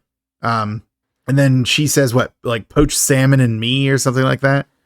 It's like, oh, I get it, because the demon wants to do the sex. Apparently, that's the demon's modus operandi. Later on that night, this is a pretty fun scene. I actually like this scene a lot. So Oliver wakes up and Susan's not in bed. And he turns and he sees her in the rocking chair by the window in demon form. She's just like rocking there in full demon. And it's super funny. He's just like, oh, okay. And he just like gets up and leaves the room. And then like demon Susan like turns and looks, but like doesn't pursue. Presumably she doesn't know that he saw her, because that demon does not like to be seen, as we can tell by how it murdered the hell out of Cora just for finding it. So Oliver goes downstairs and calls Dr. Andrews to discuss what he just saw. Andrews is pissed because it's the middle of the night, but Oliver's like, look, I saw Susan. That was not Susan. But like he says it in such a vague way that Andrews is like, well, perhaps it's mental illness. It's like, no, dude, like tell him it's like, it was Susan, but it was like an entirely different figure. Like, don't say it wasn't Susan. Like, describe this thing. But Andrews is just like, well, tell Susan to come in tomorrow afternoon and I will discuss it further. And then as soon as he hangs up, Oliver is startled by the now human version of Susan, who's entered the room, questions him about the phone call. And what it startled him and he dropped a glass, right? And broke it. Was that? Yeah, or a plate or something. Yeah, something broke. And she's like, don't worry, I'll clean it up tomorrow. I'm the perfect wife and definitely not a demon. But then we cut back to Andrews and he's like, I guess awake now. He's like, I have to think about this call. Then we go to Susan, who I guess she's dreaming based on the ripple effect of the cut. And it's back to when she was like dancing with Oliver. And then it's back to when she was a kid entering the mausoleum. These are really quick scenes. They're like not flashbacks. Yeah, real like jump. Yeah. And then we see like the burning of Beardman's car. And then we see a blonde woman going into demon form. I thought that might be her mom, but according to the credits, that was actually her. Like, so I don't remember that scene. Where it's like, it's overlapping. Yeah. And then it cuts to like her and like, I don't know, like just like full face with like demon teeth, like laughing. And then it, cuts to her killing Cora. Then it cuts to the Nomed mausoleum. Then to Nomed turned around to spell demon, as if we didn't know, Shane. It shows us, just in case. Never would have guessed. Yeah, in case we didn't know. It's like in thank God it told remember us. In Troll 2? When like they see like it's like in a mirror or something, they see that Nilbog is goblin backwards, like, oh no, the town of Nilbog. Yeah, but I feel like even because that's a longer word, you know what I mean? By like what, one letter? I guess. I don't know. I just feel like when you look at Nilbog, you're like, that's fucking weird. And then you look at Nomed, you're like, okay, that's definitely demon. I feel like you could make an argument for not figuring out Nilbog. Yeah, I guess I could think it's just like, oh, it's a bog with nothing in it. for like Nomed. It's like, who would like, what's that mean? That doesn't mean anything in any language, but yeah, fair enough. But yeah, we're in the middle of her flashbacks, dude. We see her hitting, or we see Ben hitting the stump and looking up at her. We see her attacking Ben with the cultivator. We see, once again, the version of her laughing with the messed up face. Then we see what might be a future scene of Demon Susan attacking Oliver. And then, back to Susan sleeping, and Oliver is like sitting over her, like staring at her and pondering what's going on with her. It's kind of messed up. Like, where's the demon spider sense on that one? It is. There's a big part of me that hoped that these two would have worked it out and she wouldn't have killed him. He just would have covered really for hot. It would have been like a rom-com. Really thought these two crazy kids would make it work. Yeah. It's like that Drew Barrymore in what's that Josh Duhamel where she just like has to eat people. Like she's a zombie. Whoa. That's not Josh. Are you kidding me? Yeah, I am. Okay. Yeah, Santa Clarita Diet. That's the show you're talking about. Do you know the story behind that? What? Why everything's Timothy Olyphant and Josh Duhamel look alike? Or no? Did you hear what Josh Duhamel did? No. What did he do? He got Timothy Olyphant to go and take a family.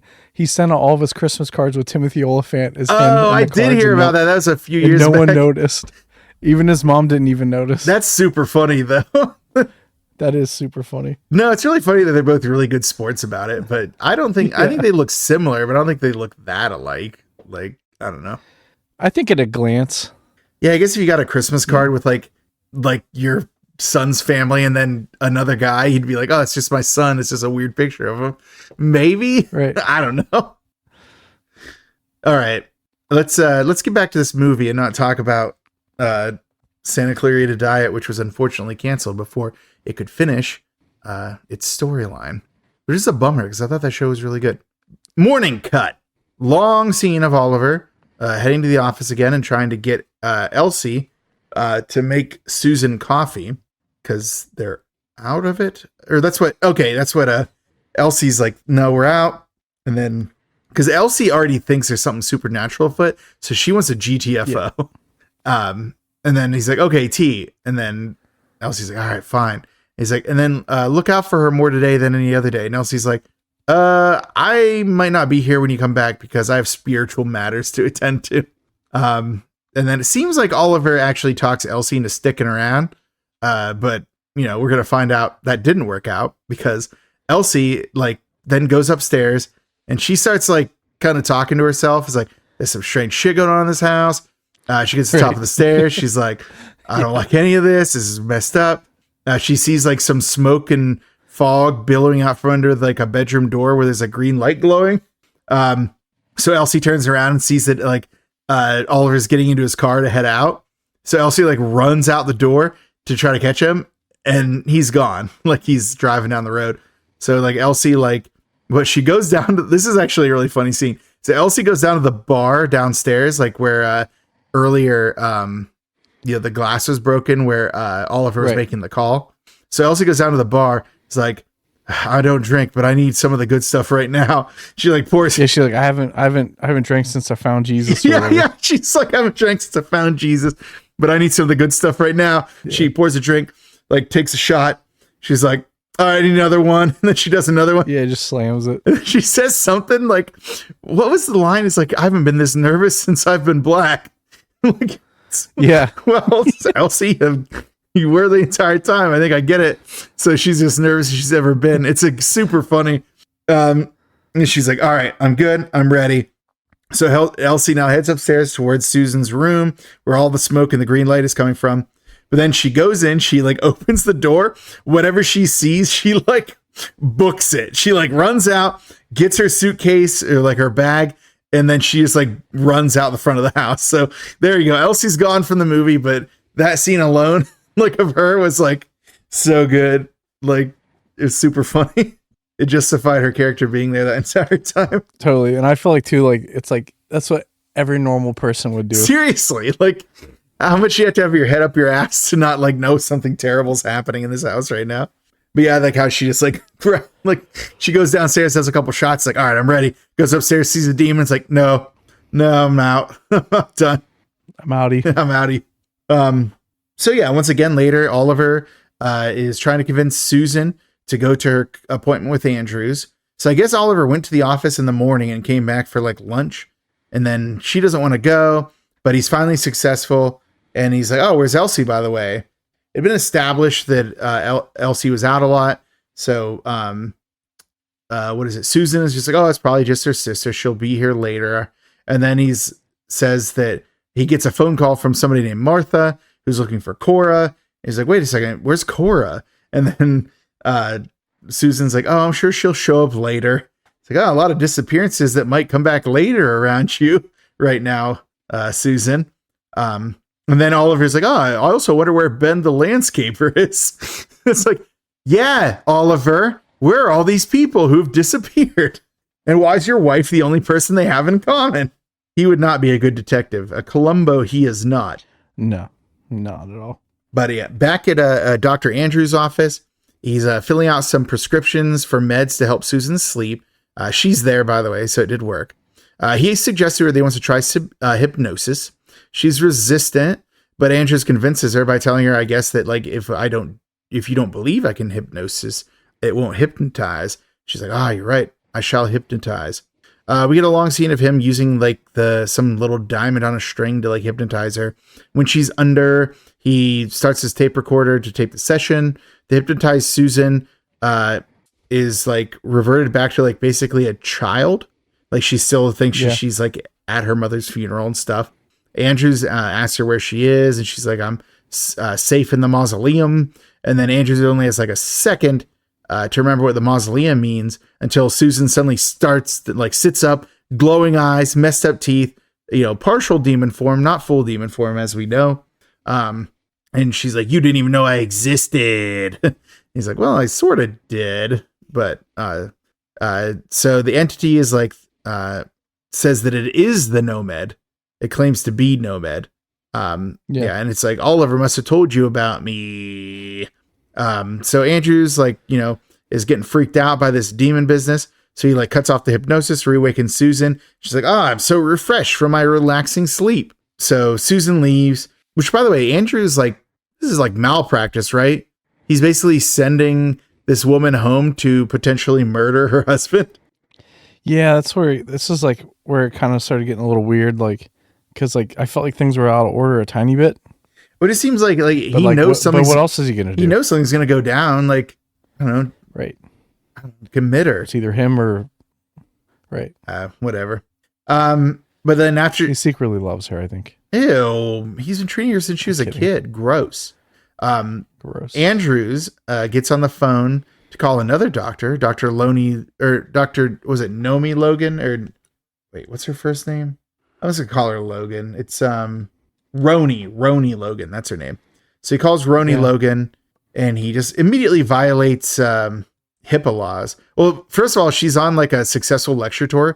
He's like, I need to discuss something despite your lecture tour, and also despite HIPAA laws. So he explains that he thought that it was a schizophrenic regression, but he now believes that he's too close to the case because he's been treating her since she's a child. And he mentions there's a history of possession. And I was like, wait. What do you mean a history of possession? Like you just said it is a schizophrenic regression. Now you're like, also a history of possession. It's like, that's an unexpected detail to just say, yeah, that happens. Cut to later when Andrews is listening to the recording with Roni Logan. He explains there were physical changes, including a green glow from the eyes. And Logan's like, if this is demonic possession, then my suggestions will be unorthodox. And you may want to step aside because you're so close. He's like, that's exactly why I can't. It's like, which would be more badass if he wasn't just like an old dude. But back at the household, Susan is watching out the window with like another low cut robe of some sort, because of course, a van arrives as a landscaper arrives to deliver some kind of tree. Susan opens the door. with the, again, almost open robe and says, "We don't need any additional plants." He's like, "Look, you have a gardener because I wouldn't be here if I wasn't told to be here by a gardener. That's who I work with." And she's like, "Fine, come in and you may use the phone to check up on it." And because she's a woman with her top almost off, he's like, "Oh yeah, I'll totally come in." So the guy is like being a little more forward than the other guys. He immediately tries to like start making out with her. She's like, "Whoa, make your call first and then we can go upstairs." But unfortunately for him, he'll never get the chance because she glowing eyes thing. And then starts to melt his face. With the phone. Yeah, with like somehow. the phone. Yeah, like melt his face. And also his eyeball drops into his hand. Then she turns more and more into a demonic Susan. And then, the dude's face melts off and he's dead. I don't know. Who knows how he died? All I know is his face melted off and his eyeball definitely fell out of his head. Pretty messed up. He could have been a little smoother. Wait, what? Like being invited into a home is an invitation to try to make out with the person who invited you in, despite how they may be dressed? Yeah, I feel like if he like, judging from past history, he could have played that out a little better, I think. Yeah, he could have ended up like Ben, healed with a cultivator, but at least he did the intercourse. Delivery boy, not so good. The scene shifts to some kind of room, like bedroom, I think, with cobwebs all over it. And there's some kind of chest on the ground, which has a glowing... I think it's the attic. Is it the attic, though? Because it had like dolls and stuff in it. It looked like a child's room to me. True. And it's on the third... Well, it's not on the third... It is on the third landing. I don't know. I don't know what kind of room it is. I'm not an architect. Call up an architect if you want to know about architecture. But yeah, Susan's in there. There's like that... the chest on the ground with the glowing green light. Oliver arrives home. And Susan's in that room playing with like a wooden toy rocking chair as a music box is playing somewhere. Oliver does make his way up there and walks into the room. He walks into the room where the phone is downstairs in the bar and sees the blood splatter. He's yelling to Susan if she's all right. She's fine, dude. She's the murderer. You haven't figured it out yet. But when he yells for her, she snaps out of her trance and comes downstairs. Despite Oliver trying to talk to her about like the blood, she's like, "I'm too tired to talk about this right now." He's like, "There's blood down here." It's like, "I'm sleepy, not now." It's such a funny exchange. It's like, "This will have to wait till morning." And he's like, "All right." And Oliver goes to make a call, presumably to Andrews, but he waits for 2 rings and then gives up and hangs up. I'm like, dude, you got to wait for more than 2 rings. Yeah, it was like a lot of blood on that phone. Yeah, almost like a person was murdered there. Cut to our psychiatric demon hunters, Andrews and Logan. She's explained to Andrews that all the signs are there for the demon possession.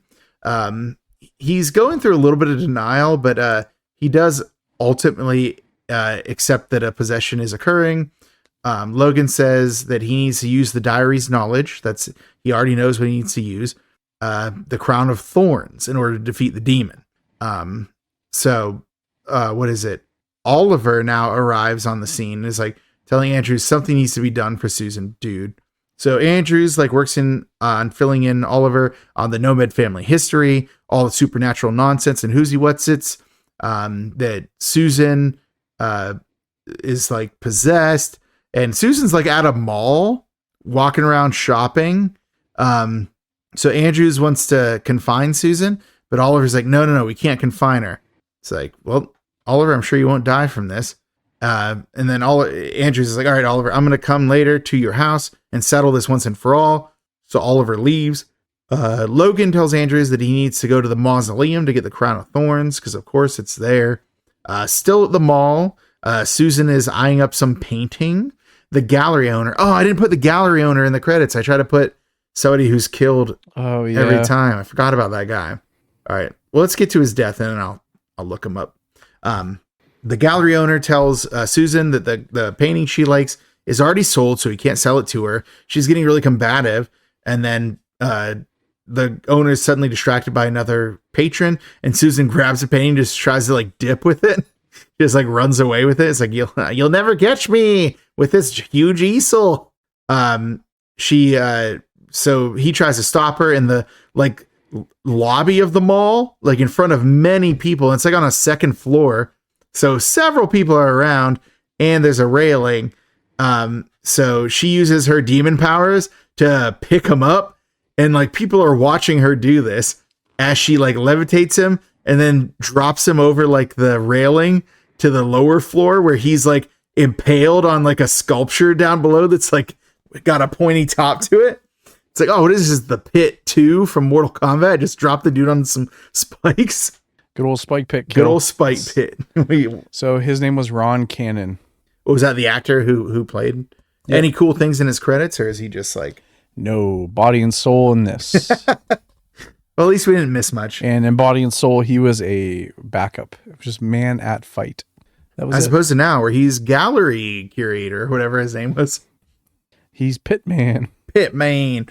He's a pit crew chief. I will say, though, it is hilarious that she does lift him, and many people witness him dying. Like him being levitated and then murdered. So many mall patrons see it. It's like, this could have been a more interesting movie if we'd stuck with this through line. Right. But yeah. So he's impaled. He's dead. The painting, by the way, I didn't describe it. It's like what, like on the left, it's like a topless girl from the waist up with like a shirtless buff barbarian with pointy ears in front of her. And then on the other side, it's like a topless woman riding a centaur, riding towards like a huge candle floating in the air. It's a very weird painting. I must have it. Yeah, I didn't understand the fascination with the painting and then what happens after.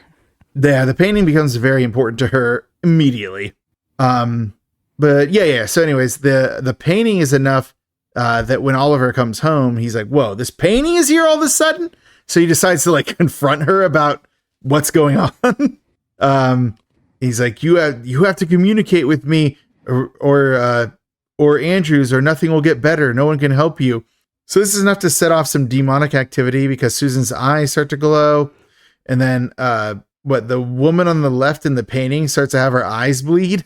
So the painting is very involved.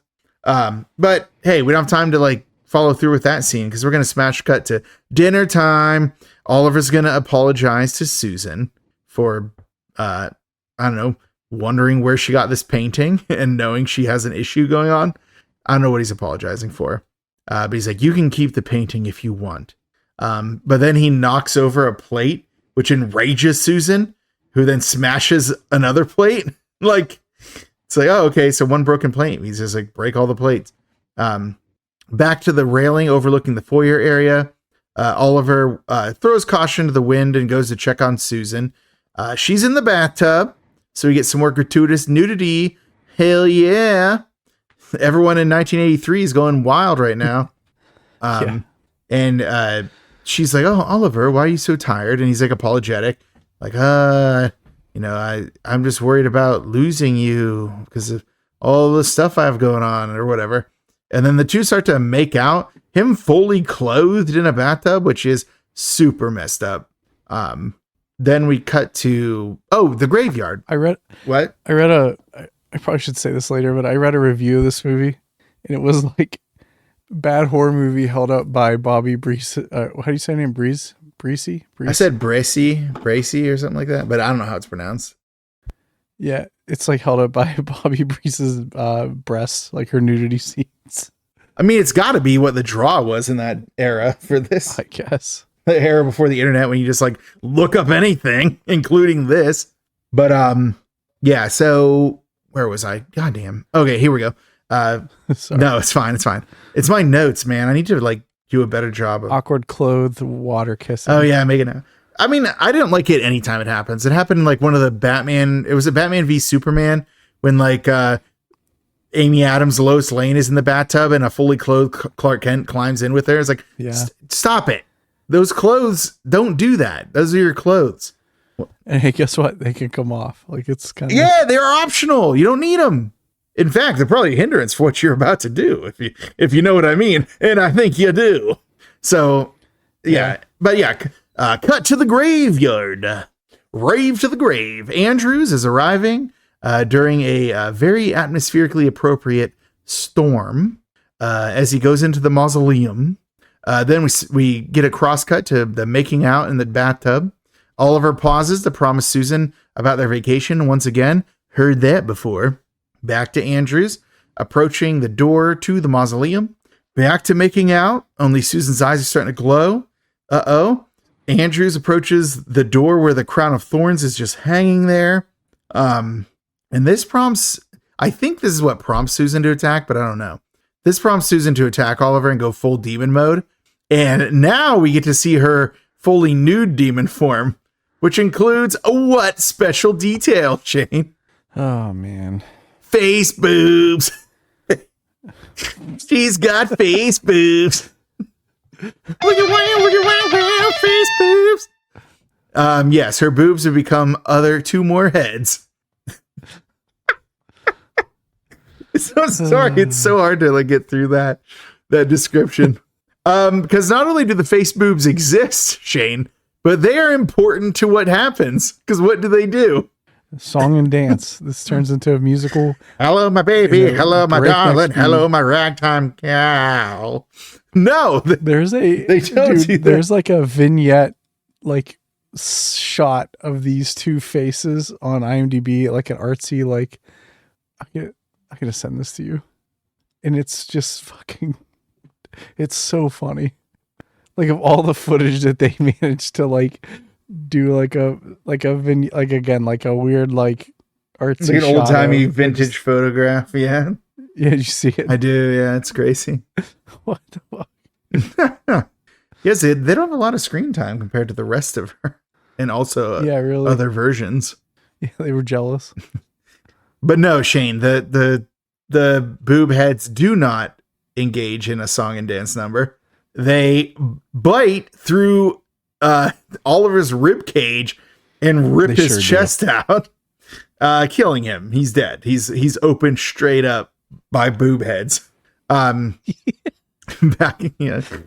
man, I didn't make this movie. Back to Andrews driving to the home with the crown. As Demon Susan is just scampering around the flights of stairs, looking kind of crazy. Andrews rolls up and he opens the front door to the house. It's eerily quiet, which should suggest to him that maybe he should, be cautious. He walks to the foot of the stairs and looks above him and sees the fully demonified Susan walking up to the third floor. It's oh, that's a demon. That's not my patient. We get a long and relatively quiet sequence as Andrews is walking up the stairs. No music accompaniment or anything. It's kind of pretty decently atmospheric.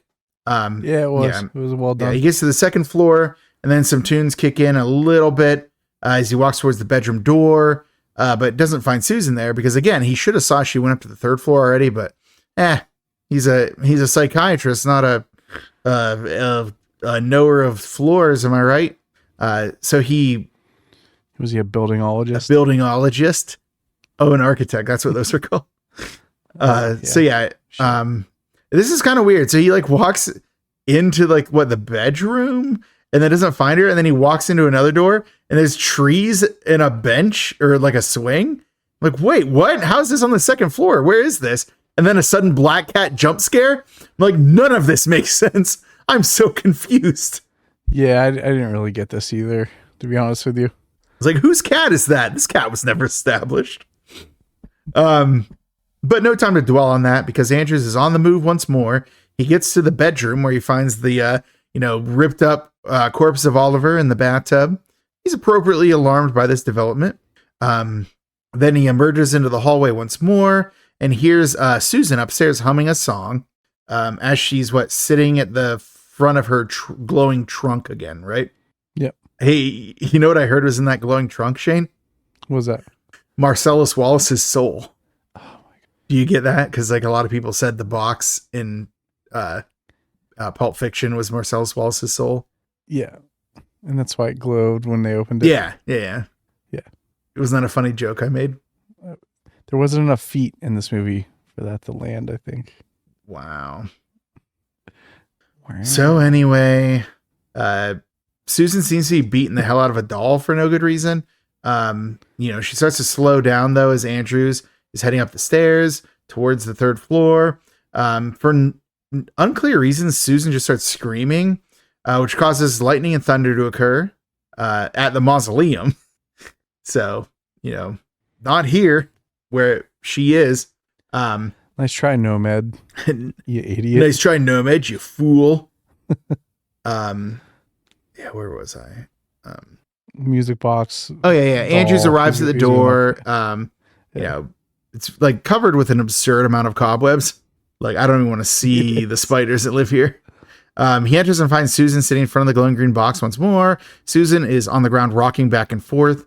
Andrews takes some time to regard what we didn't notice, which is all of the corpses of the people that she's killed are covered in cobwebs all around her in the room. I think that's the attic, dude, or something, like an attic room, maybe like one of those walk-up rooms where it's like the third floor room. Yeah, because they definitely have stairs that just go up there. But it's definitely a room that you don't go to, like, for any real reason. Sure. But it just also had like a dollhouse and dolls and stuff. Like it definitely was a room used, but that doesn't mean anything because this house is not as big as they want it to be. It almost felt like they filmed at 2 locations, to be honest with you. And one was in the demon realm. One was at Nomed's. the Nomed home. Was at this point, like, Susan calls Andrew's Uncle Simon and asks how he likes her cape, because she's wearing a cape now, if you were wondering. And Andrew's like, why are you wearing that? And Susan seems to have reverted into full, like, little girl mode as she explains that Oliver is probably working. He works because he loves her so much, just like her mother and father loved each other so much when they lived in this house. And that's the first time I realized the house they're living in was the one she inherited. Up until this point in the movie, I had no idea that this was supposed to be. I don't think they mentioned it. They do not. It's wild. And then she gets angry and says that that's why her mom died, because she couldn't live without her father. And then she starts to go demon mode again. Again. And Andrews tells her that it isn't because of missing her father that her mother died, but because of the curse of the Nomed women. And he says that he will finish what her father set out to do, and then puts the crown of thorns onto her head. So Susan starts demoning out a little bit, doing some like fading contortion effects as the face is doing. It's like kind of time-lapsey. Like they just kind of like, do you ever see like the old, the Wolfman, the old Universal Studios thing? Yeah. Where it's like more like a fade out because it's a different scene. Right. Yeah. It's kind of like that where her face is demoning out. It's nice, I guess. Finally, she stops contorting and some full-on gross, sloppy face demon mode happens.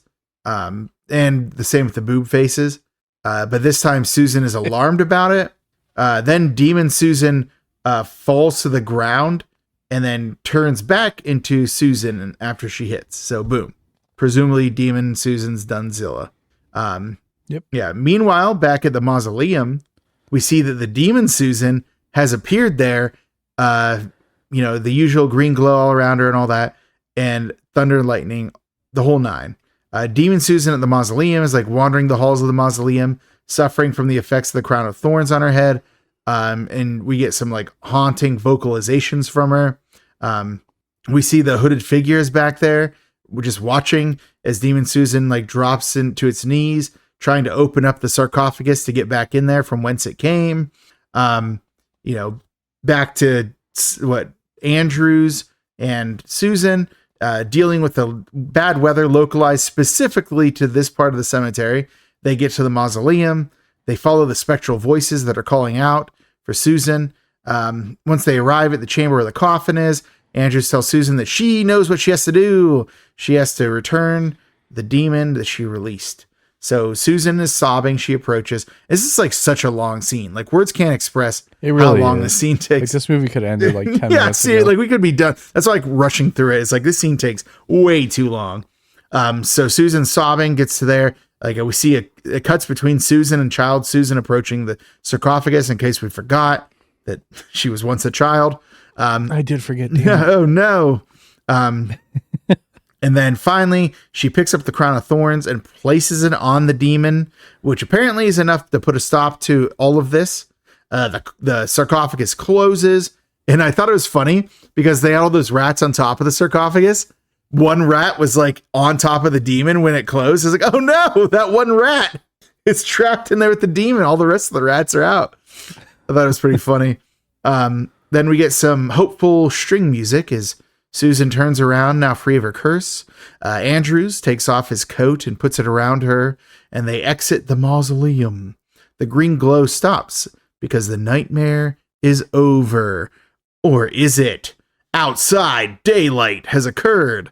Andrews walks Susan to the car.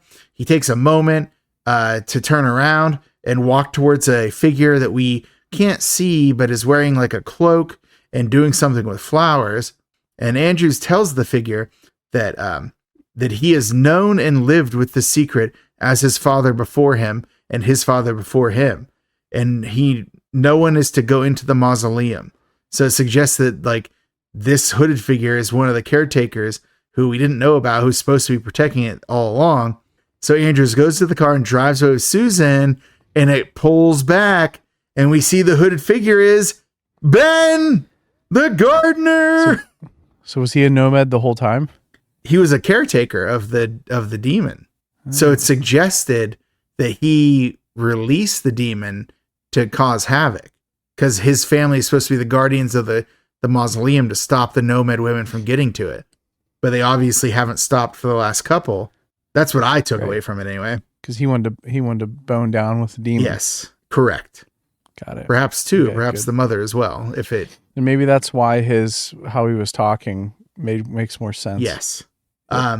So, does it make sense? No, not really. But Ben laughs into the camera, and then that's the end of the movie. We cut to music and end credits.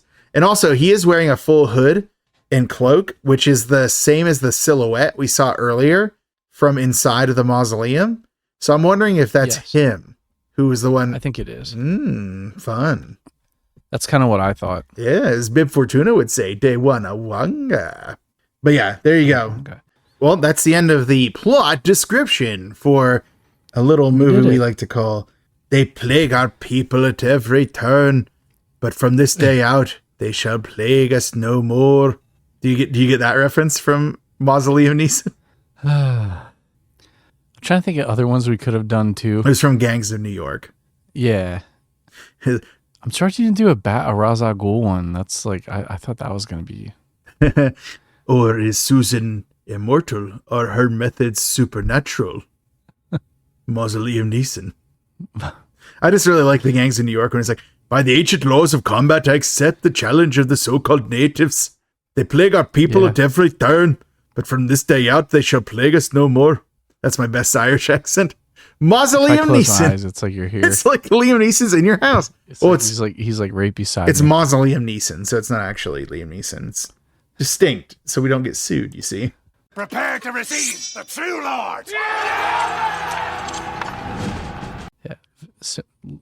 Similar yet legally distinct. Similar to, but legally distinct from. Correct. Shane, stop. We have to talk about something. We have important business. Drop. Shut them down, open up shop. We have Whoa. That is how Rough Riders roll. But no, Shane, stop. We have to talk about something. Okay. It's a little something we like to call the McMurder of the movie. Dum dum dum. Dup, dup, dup, dup.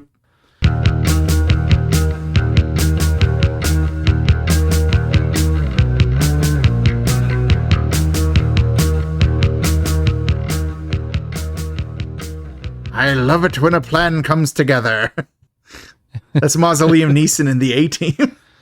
That was, dude. Oh my god. How many of these do you have queued up? That one just came to my mind. I could just see like your apartment. There's just a notebook full of Mauso-Liam-Neeson jokes. It'd probably be a lot more normal if that's how it was. Yeah, I mean, I'm here for it. I did not expect the A-Team. That was a solid pull.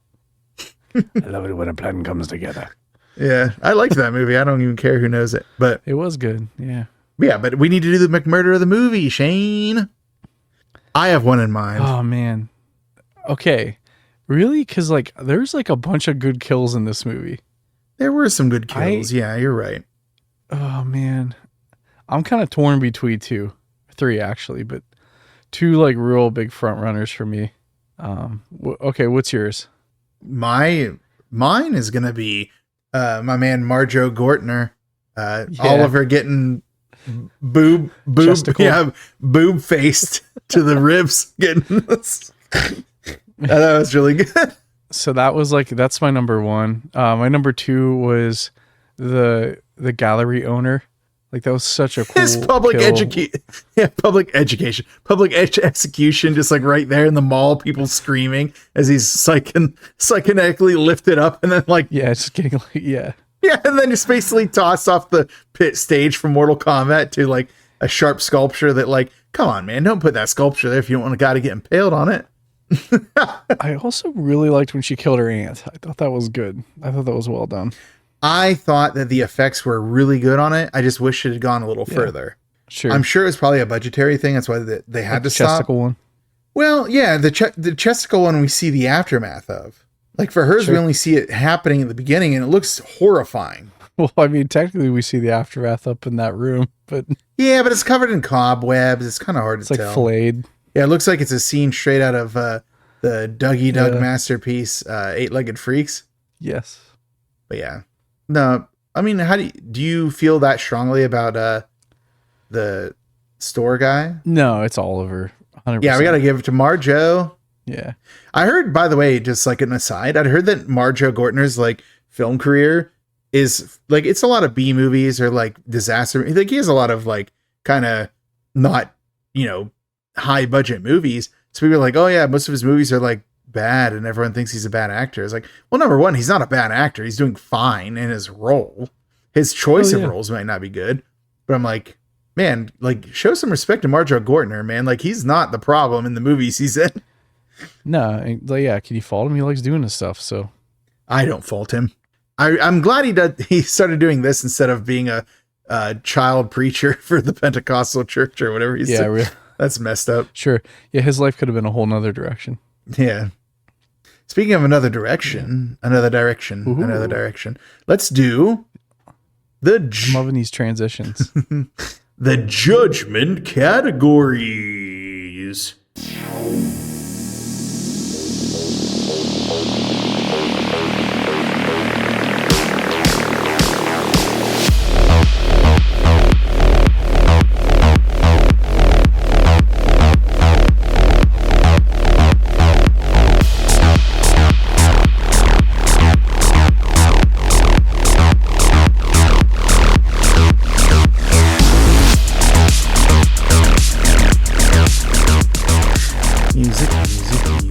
I could have saved one more person, and I didn't. That's Mauso-Liam-Neeson and Schindler's List. Whoa, Mauso-Liam-Neeson. That's a little heavy for this podcast. You know what? I'm gonna perfect that impersonation, and we're gonna bring him on to an intermission. I think. Fair enough. Tell Darkside Dave to stand down that day. But yeah, the judgment categories for those of our listeners that don't know, which is impossible at this point, but it is where we give a letter grade to the categories, which are story, acting, effects, music, and cult factor. The cult factor being that little X factor that makes these movies so special. So story, Shang. Whew. I think it's a pretty straightforward story, which isn't a compliment. I feel like there was a couple times where they could have done better at offering any sort of exposition like for anything. I think the story would have been fine if it were 20 to 30 minutes shorter. Sure. Yeah. I agree with you. I'm feeling C on this one as much as I don't want to feel C, but nothing really stood out in terms of like the plot. I think C is generous, honestly. Like, think about this. What are the rules of this demon? What are the rules of possession? How long had she been possessed? Like her whole life. Yeah. Like we don't know much about this. And then like, what, the crown of thorns is just there? They could have just gotten it this entire time. What's the deal with Ben? Why is he still there with a hood and part of a family that's supposed to be watching over this thing? What is happening? So, and who sealed it, right? Indeed. Yeah, because it was resealed once the doc came back. Yeah, it's crazy, man. So yeah, I think C is a generous offering. I think that the decision to focus it on the domestic issues between husband and wife was a smart move, because that kind of grounds the story a little bit, which is why it isn't worse. Mm-hmm. But yeah, like at the end of the day, nothing outside of that makes any sense. So C is perfectly reasonable in my opinion. You know what the C stands for? Mauso-Liam-Neeson. I was gonna say Qui-Gon Jinn, but I remember it started with the Q. Yeah, it's a Q. I didn't know where you were going. I knew it had something to do with it, Mauso-Liam-Neeson, but it was supposed to, but it didn't work out. You know what? You miss 100% of the shots you don't take. Only money. Watto, the best known character from Qui-Gon Jinn. All right, next up is acting.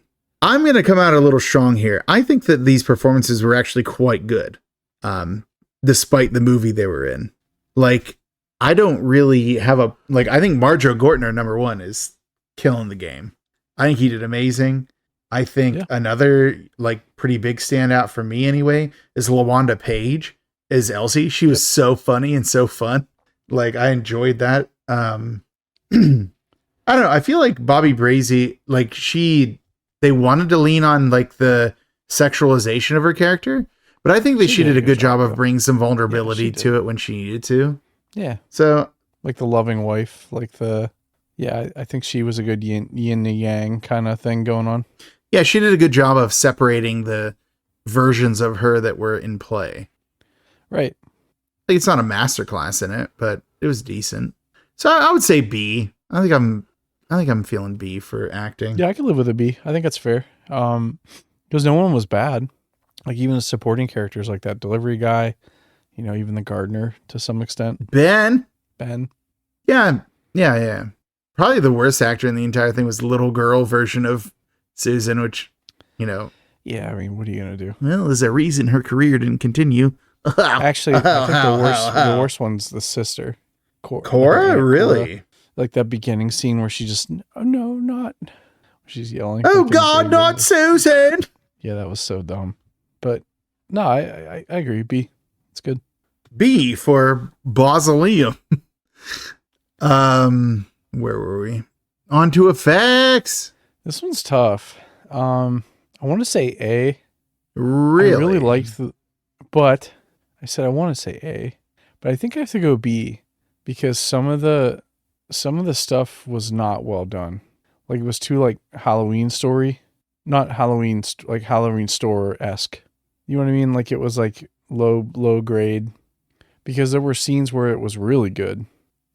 Yeah, I think the gore effects go a long way to helping it, for sure. Yeah, but the demon, the transition didn't look solid.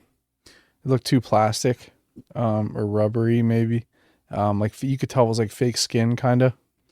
And then, I also think that I didn't like the transition shots of where it overlapped the image. I hate that. I wasn't a fan of that. So, but I agree. But the gore stuff was good. The gore was good. I think that, I don't know, the full demon version, yeah, it looked a little silly, a little rubbery and kind of silly a little bit, even with boob faces. But man, I gotta say, that scene when she was demon mode in the rocking chair and he was in bed and woke up and saw her, that actually gave me chills. That was a good shot. Just seeing that person was not his wife, I was that was so good. The effects worked, and it was hard to see exactly what was happening. And I feel if usually I complain because you don't see enough of the monster. This time I complain because we see too much of the monster and it isn't great. So yeah, I honestly, I gotta go B, but man, I just want to give kudos to that scene in the bedroom with the rocking chair. That was chilling when he wakes up and sees that. Oh yeah, 1,000%. And then like the hypnosis scene was pretty good.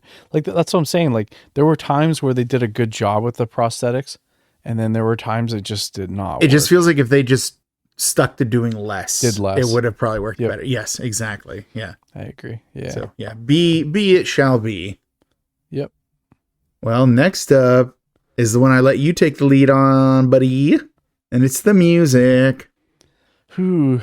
Again, another hard one for me because the intro I think is great and the outro doesn't really fit the movie, but it was good nonetheless. I'm probably gonna go B, and which is tough because the pedigree of this composer, but like the music like didn't fit the movie. Like you know what I mean? Like I felt like if it either like it needed to lean more into the campy side of stuff, or it needed to go more 80s like electronic. I think it would have been fine, but I mean the music was like what was presented was fantastic. I don't know, it just didn't fit the theme for me at least.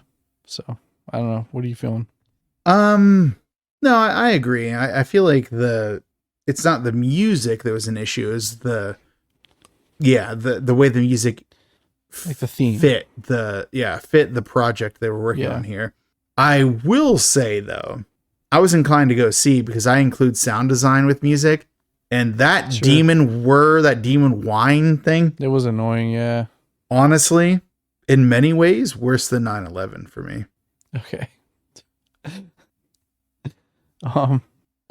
Yeah, I think because it bothered the demon me whirring was tough.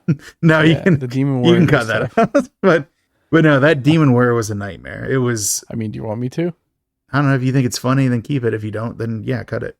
But no, the demon whir was so annoying, and I don't know. That's the thing, is like it's so hard to say that like I want to give this a B or whatever, because it is a good score, but again, it just wasn't right for the project it was on, and I feel like we're not here to I could go C. talk about the music. I was gonna go B. Oh, okay. Did you want to go C? I was coming down. Well, I was coming down because you're right. The whirring was pretty bad. I didn't like the demon voice. I don't think that was well done. I think that was an acting thing, though. She was trying to do like an exorcist kind of voice. Oh, I thought that was an effect. No, when she was like doing the gravelly voice. Oh, not really her. Like I think they recorded her talking, double tracked it, and added an effect, and then let her be gravelly over it. Like I could be wrong. I read online that it was she was working on Charlie's Angels with one of the actresses who did the voice of Pazuzu during The Exorcist, and she was emulating that sound, so it was her voice. Wait, so she did that all on her own? Yeah. Whoa. Okay. Well, never mind then. Damn, dude. That's actually pretty impressive. No, that's why I didn't complain about it, because it actually is pretty good. I thought it was a double track effect. Like they would like had her do the voice and then put an effect on it.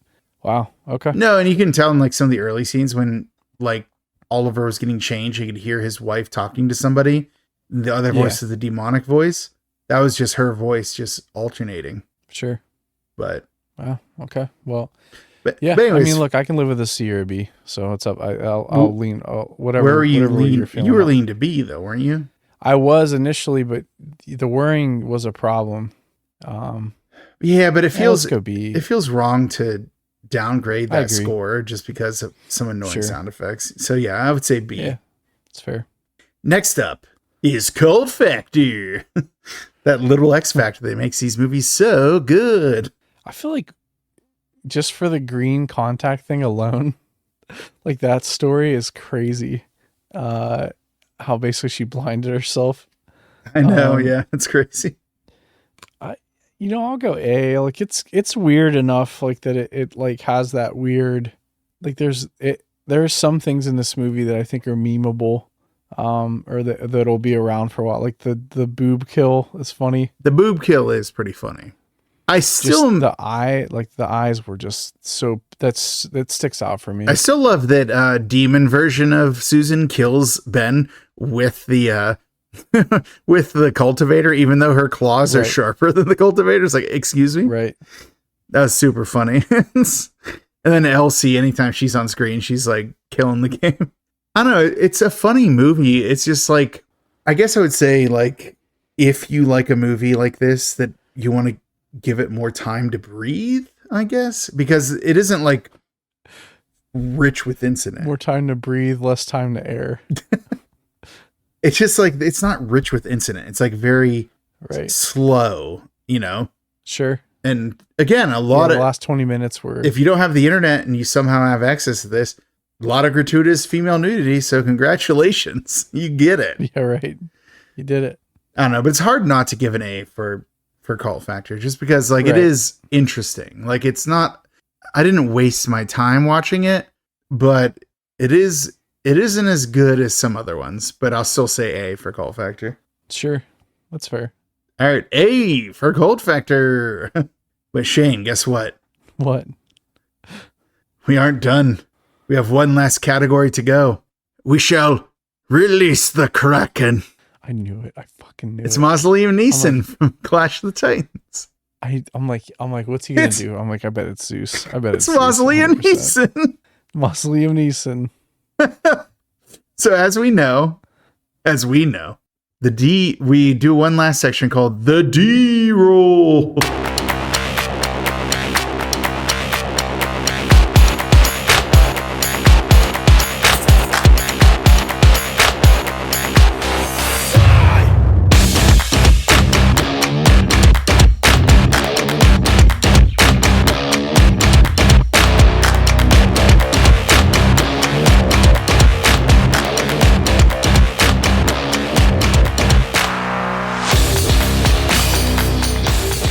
Which is where we put a hat on a hat, one last little category for these movies.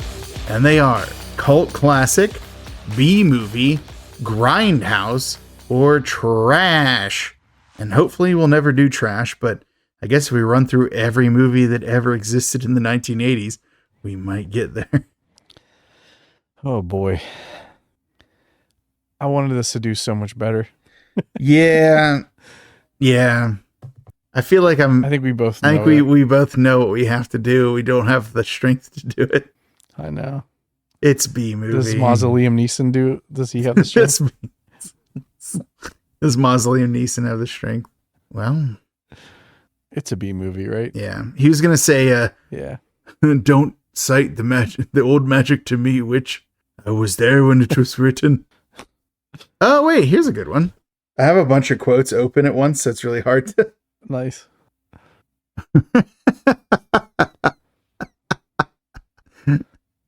You're not going to get it if I say this line, but it's the only one that I could find from him from this movie. Just say it. I'm far more aware than you of the need to get inside, but wasting lives will not help. You want me to send up another plane? I'll do it the second you get up here and put your ass in the co-pilot seat, sir. It's Admiral Shane from Battleship. Oh my god. Mauso-Liam-Neeson striking with Battleship. But guess what, Shane? What? Battleship starts with B. And this, my friend, is a B movie starring Jerry Seinfeld. Starring Billy Crystal. That's a callback. OGs will remember that one. Yeah, go back and listen to all the old episodes to find out more. I think that was on My Sister's a Werewolf, right? Howling 2? Can't remember. It's around that time. Yeah, might be. Yeah. But you agree, right, with the B movie assessment? Oh yeah. I mean, yeah, for sure. Like, I feel like it's got a lot of good stuff going for it. It's a cool idea, but poorly executed on a few different levels. And I think that I'm sure hindsight's 20/20 for anyone, but if they just would have either made it longer and done more explanations or setting things up better, or it been shorter and like just been more of a breakneck pace, I think that would have helped it. But it's what we got. It's what we were given. It's a year's worth of hype down the drain. So Well, no one is more disappointed with that. Damn you, New Belgium brewery. Well, don't say that. The beer was good. Yeah, don't. I'm sorry. We can't blame it for our impaired judgment. Man, I've been like loving Fat Tires recently. I've always liked Fat Tire, but like it's been hitting better. So I haven't actually bought any beer for home lately. Probably Perpetual IPA is where I'm at. Birthday. The Troganator. Oh God. But Shane, wait. Stop talking about beer. Beer. This is only part one of our 2-part Samhain season Devilish Duology. Do you want to announce the next film? Okay, so Tubi picked this for both of us. Maybe more me, and we both came to the table with this one at the same time, so it was kind of cool. I've seen this movie a few times in my life. So we're next up in our second annual Samhain season Devilish Duology. Second annual Bortles. We are covering 976 Evil. Pretty excited about this. For some reason, after every movie I watch on Tubi, whether it's horror or not, it is telling me to watch this movie. So it was going to happen either way. So yeah, pretty excited. You know, we love these like little bits, like the segments, like, or the blocks, right? That's probably a better term for it. So I love demon movies, and I think they're so well done. Like now too, like I feel like this is a genre that still kind of holds up, and I like it. So pretty damn excited. Yeah, so 976 Evil is streaming on Tubi, obviously. Looks like Optimum TV, Fandango at Home, Apple TV, Amazon Prime. So hopefully some of those are also free. It's really hard to tell with these apps what's free and what's not. So wait, you haven't seen 976 Evil yet? I've not seen this. I've had it on my list for a long time. I don't know. I think like the cover turned me off initially, which is kind of dumb because it is cool looking. It's just like, I don't know. Like, but that's like what we were doing. Like I'm like a kid in a VHS store. It's like new shiny thing shows up. So I actually had a time in my life where I kept like, streaming this movie and then also Transylvania 65000 because I wasn't sure which one was which. So I'd throw one on and just fall asleep. But yeah, it's only streaming for free on Tubi. According to IMDb, the Amazon Prime of it all is not free. And I'm guessing Optimum is probably like a pay for service. So it's not even on IMDb. So 976 Evil, and now available almost exclusively for free on Tubi. Cool. You know what they say, Stefan? Wait, do you know? What do they say? There's always bigger fish. Ah, you didn't. I was going to do a Qui-Gon one. You did a Qui-Gon one for the Mauso-Liam-Neeson. Perfect. That was the perfect one. I was looking at it. Hey, remember, concentrate on the moment. I was going to do the ability to speak does not make one intelligent upon his meeting with Jar Jar Binks. All right. Well, before we sign off, I want to do a quick shout out to our friends at Rebel Revolver. Thank you for our, theme song. Folks in the Pittsburgh area can see their upcoming shows on their socials. Folks who are not in the Pittsburgh area can still find them on Spotify. Listen to their music, give them the listens. It helps us and it helps them. I'll do this real fast. Shortly after or before this episode drops, like around when this episode drops, one of our friends who's in said band is getting married. So congrats to Seymour and Kelly on their wedding. Mauso-Liam-Neeson. Mauso-Liam-Neeson. That's one of the best things ever happened. Yeah, so if you could show them some extra love, go over, maybe listen to a song. My favorite is Golden Days by them. It's not their favorite, but it's my favorite, so I'll ride that horse into the sunset. drummer of the band, P.C. Riley, wrote a book. It all comes out in the wash. It is a compilation of different poems, short stories, and half of the proceeds go to the Pittsburgh Humane Society. You can find it on Amazon, I think digitally, and you can actually get a paperback copy as well if you want it. Definitely check it out. Helps, it's a good cause, good friend. So definitely give it a look. I think I did better that time. What do you think? It was so good, dude.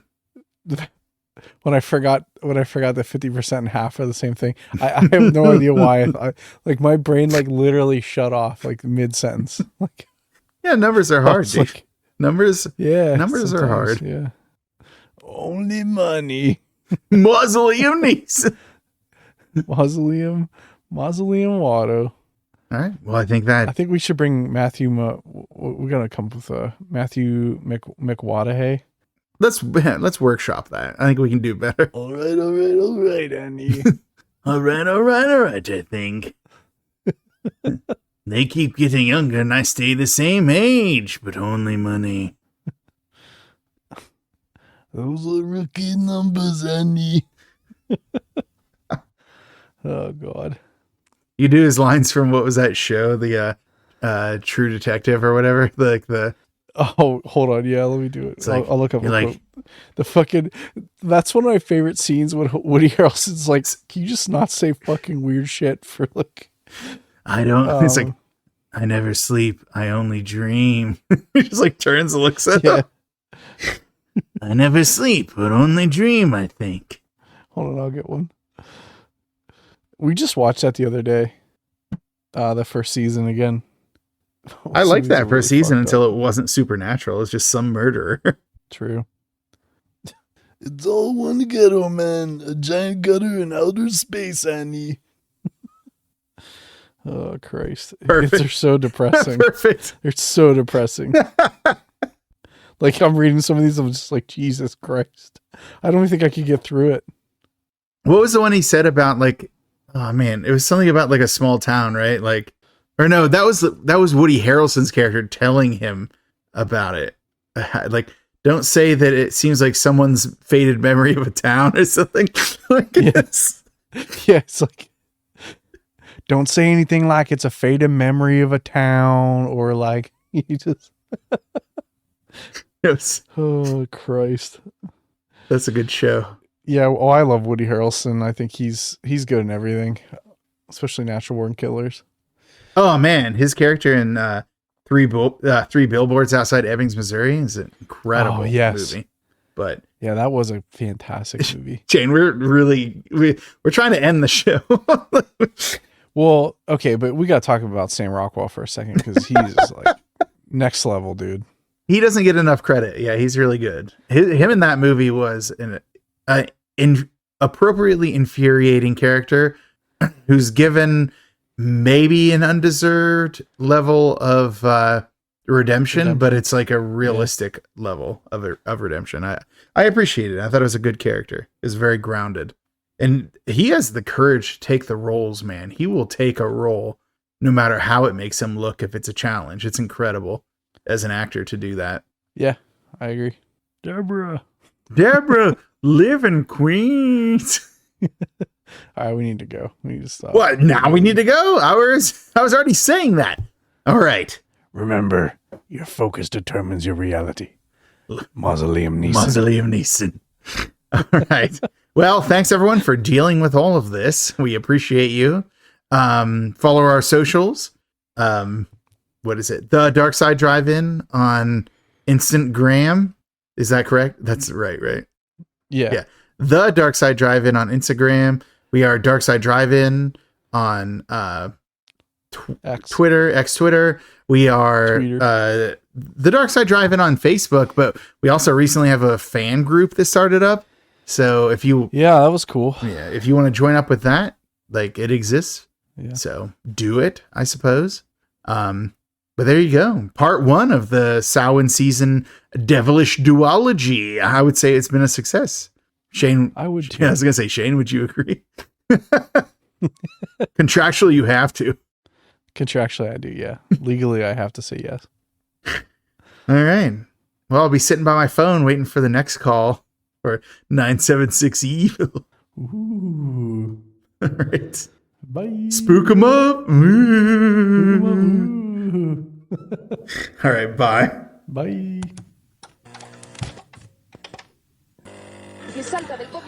He thought he was in control. How wrong he was. Come to the dark side, driving. It's the dark side, driving. Come to the dark side, driving. It's the dark side, driving movie club. From Dynamis Media comes a horror cyclopedia, watching movies from the gates of hell. Covers ripped from a blockbuster shell. Officer Bosch is the only good cop. Jugs and the stuff just can't be stopped. Things get hairy in the werewolves there.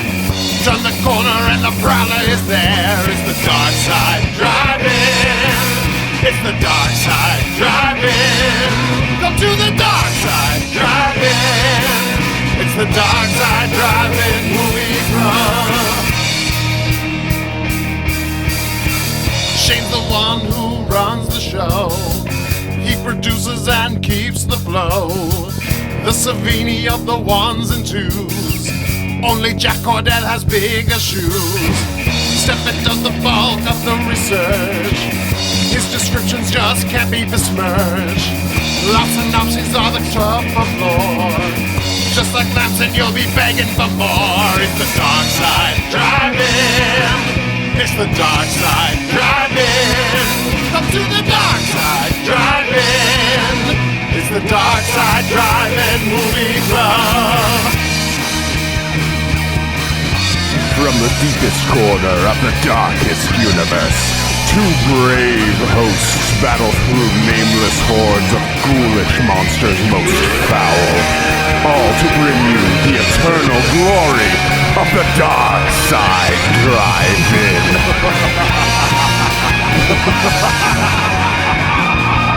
It's the dark side driving. It's the dark side driving. Come to the dark side driving. It's the dark side driving movie club. It's the dark side driving. Come to the dark side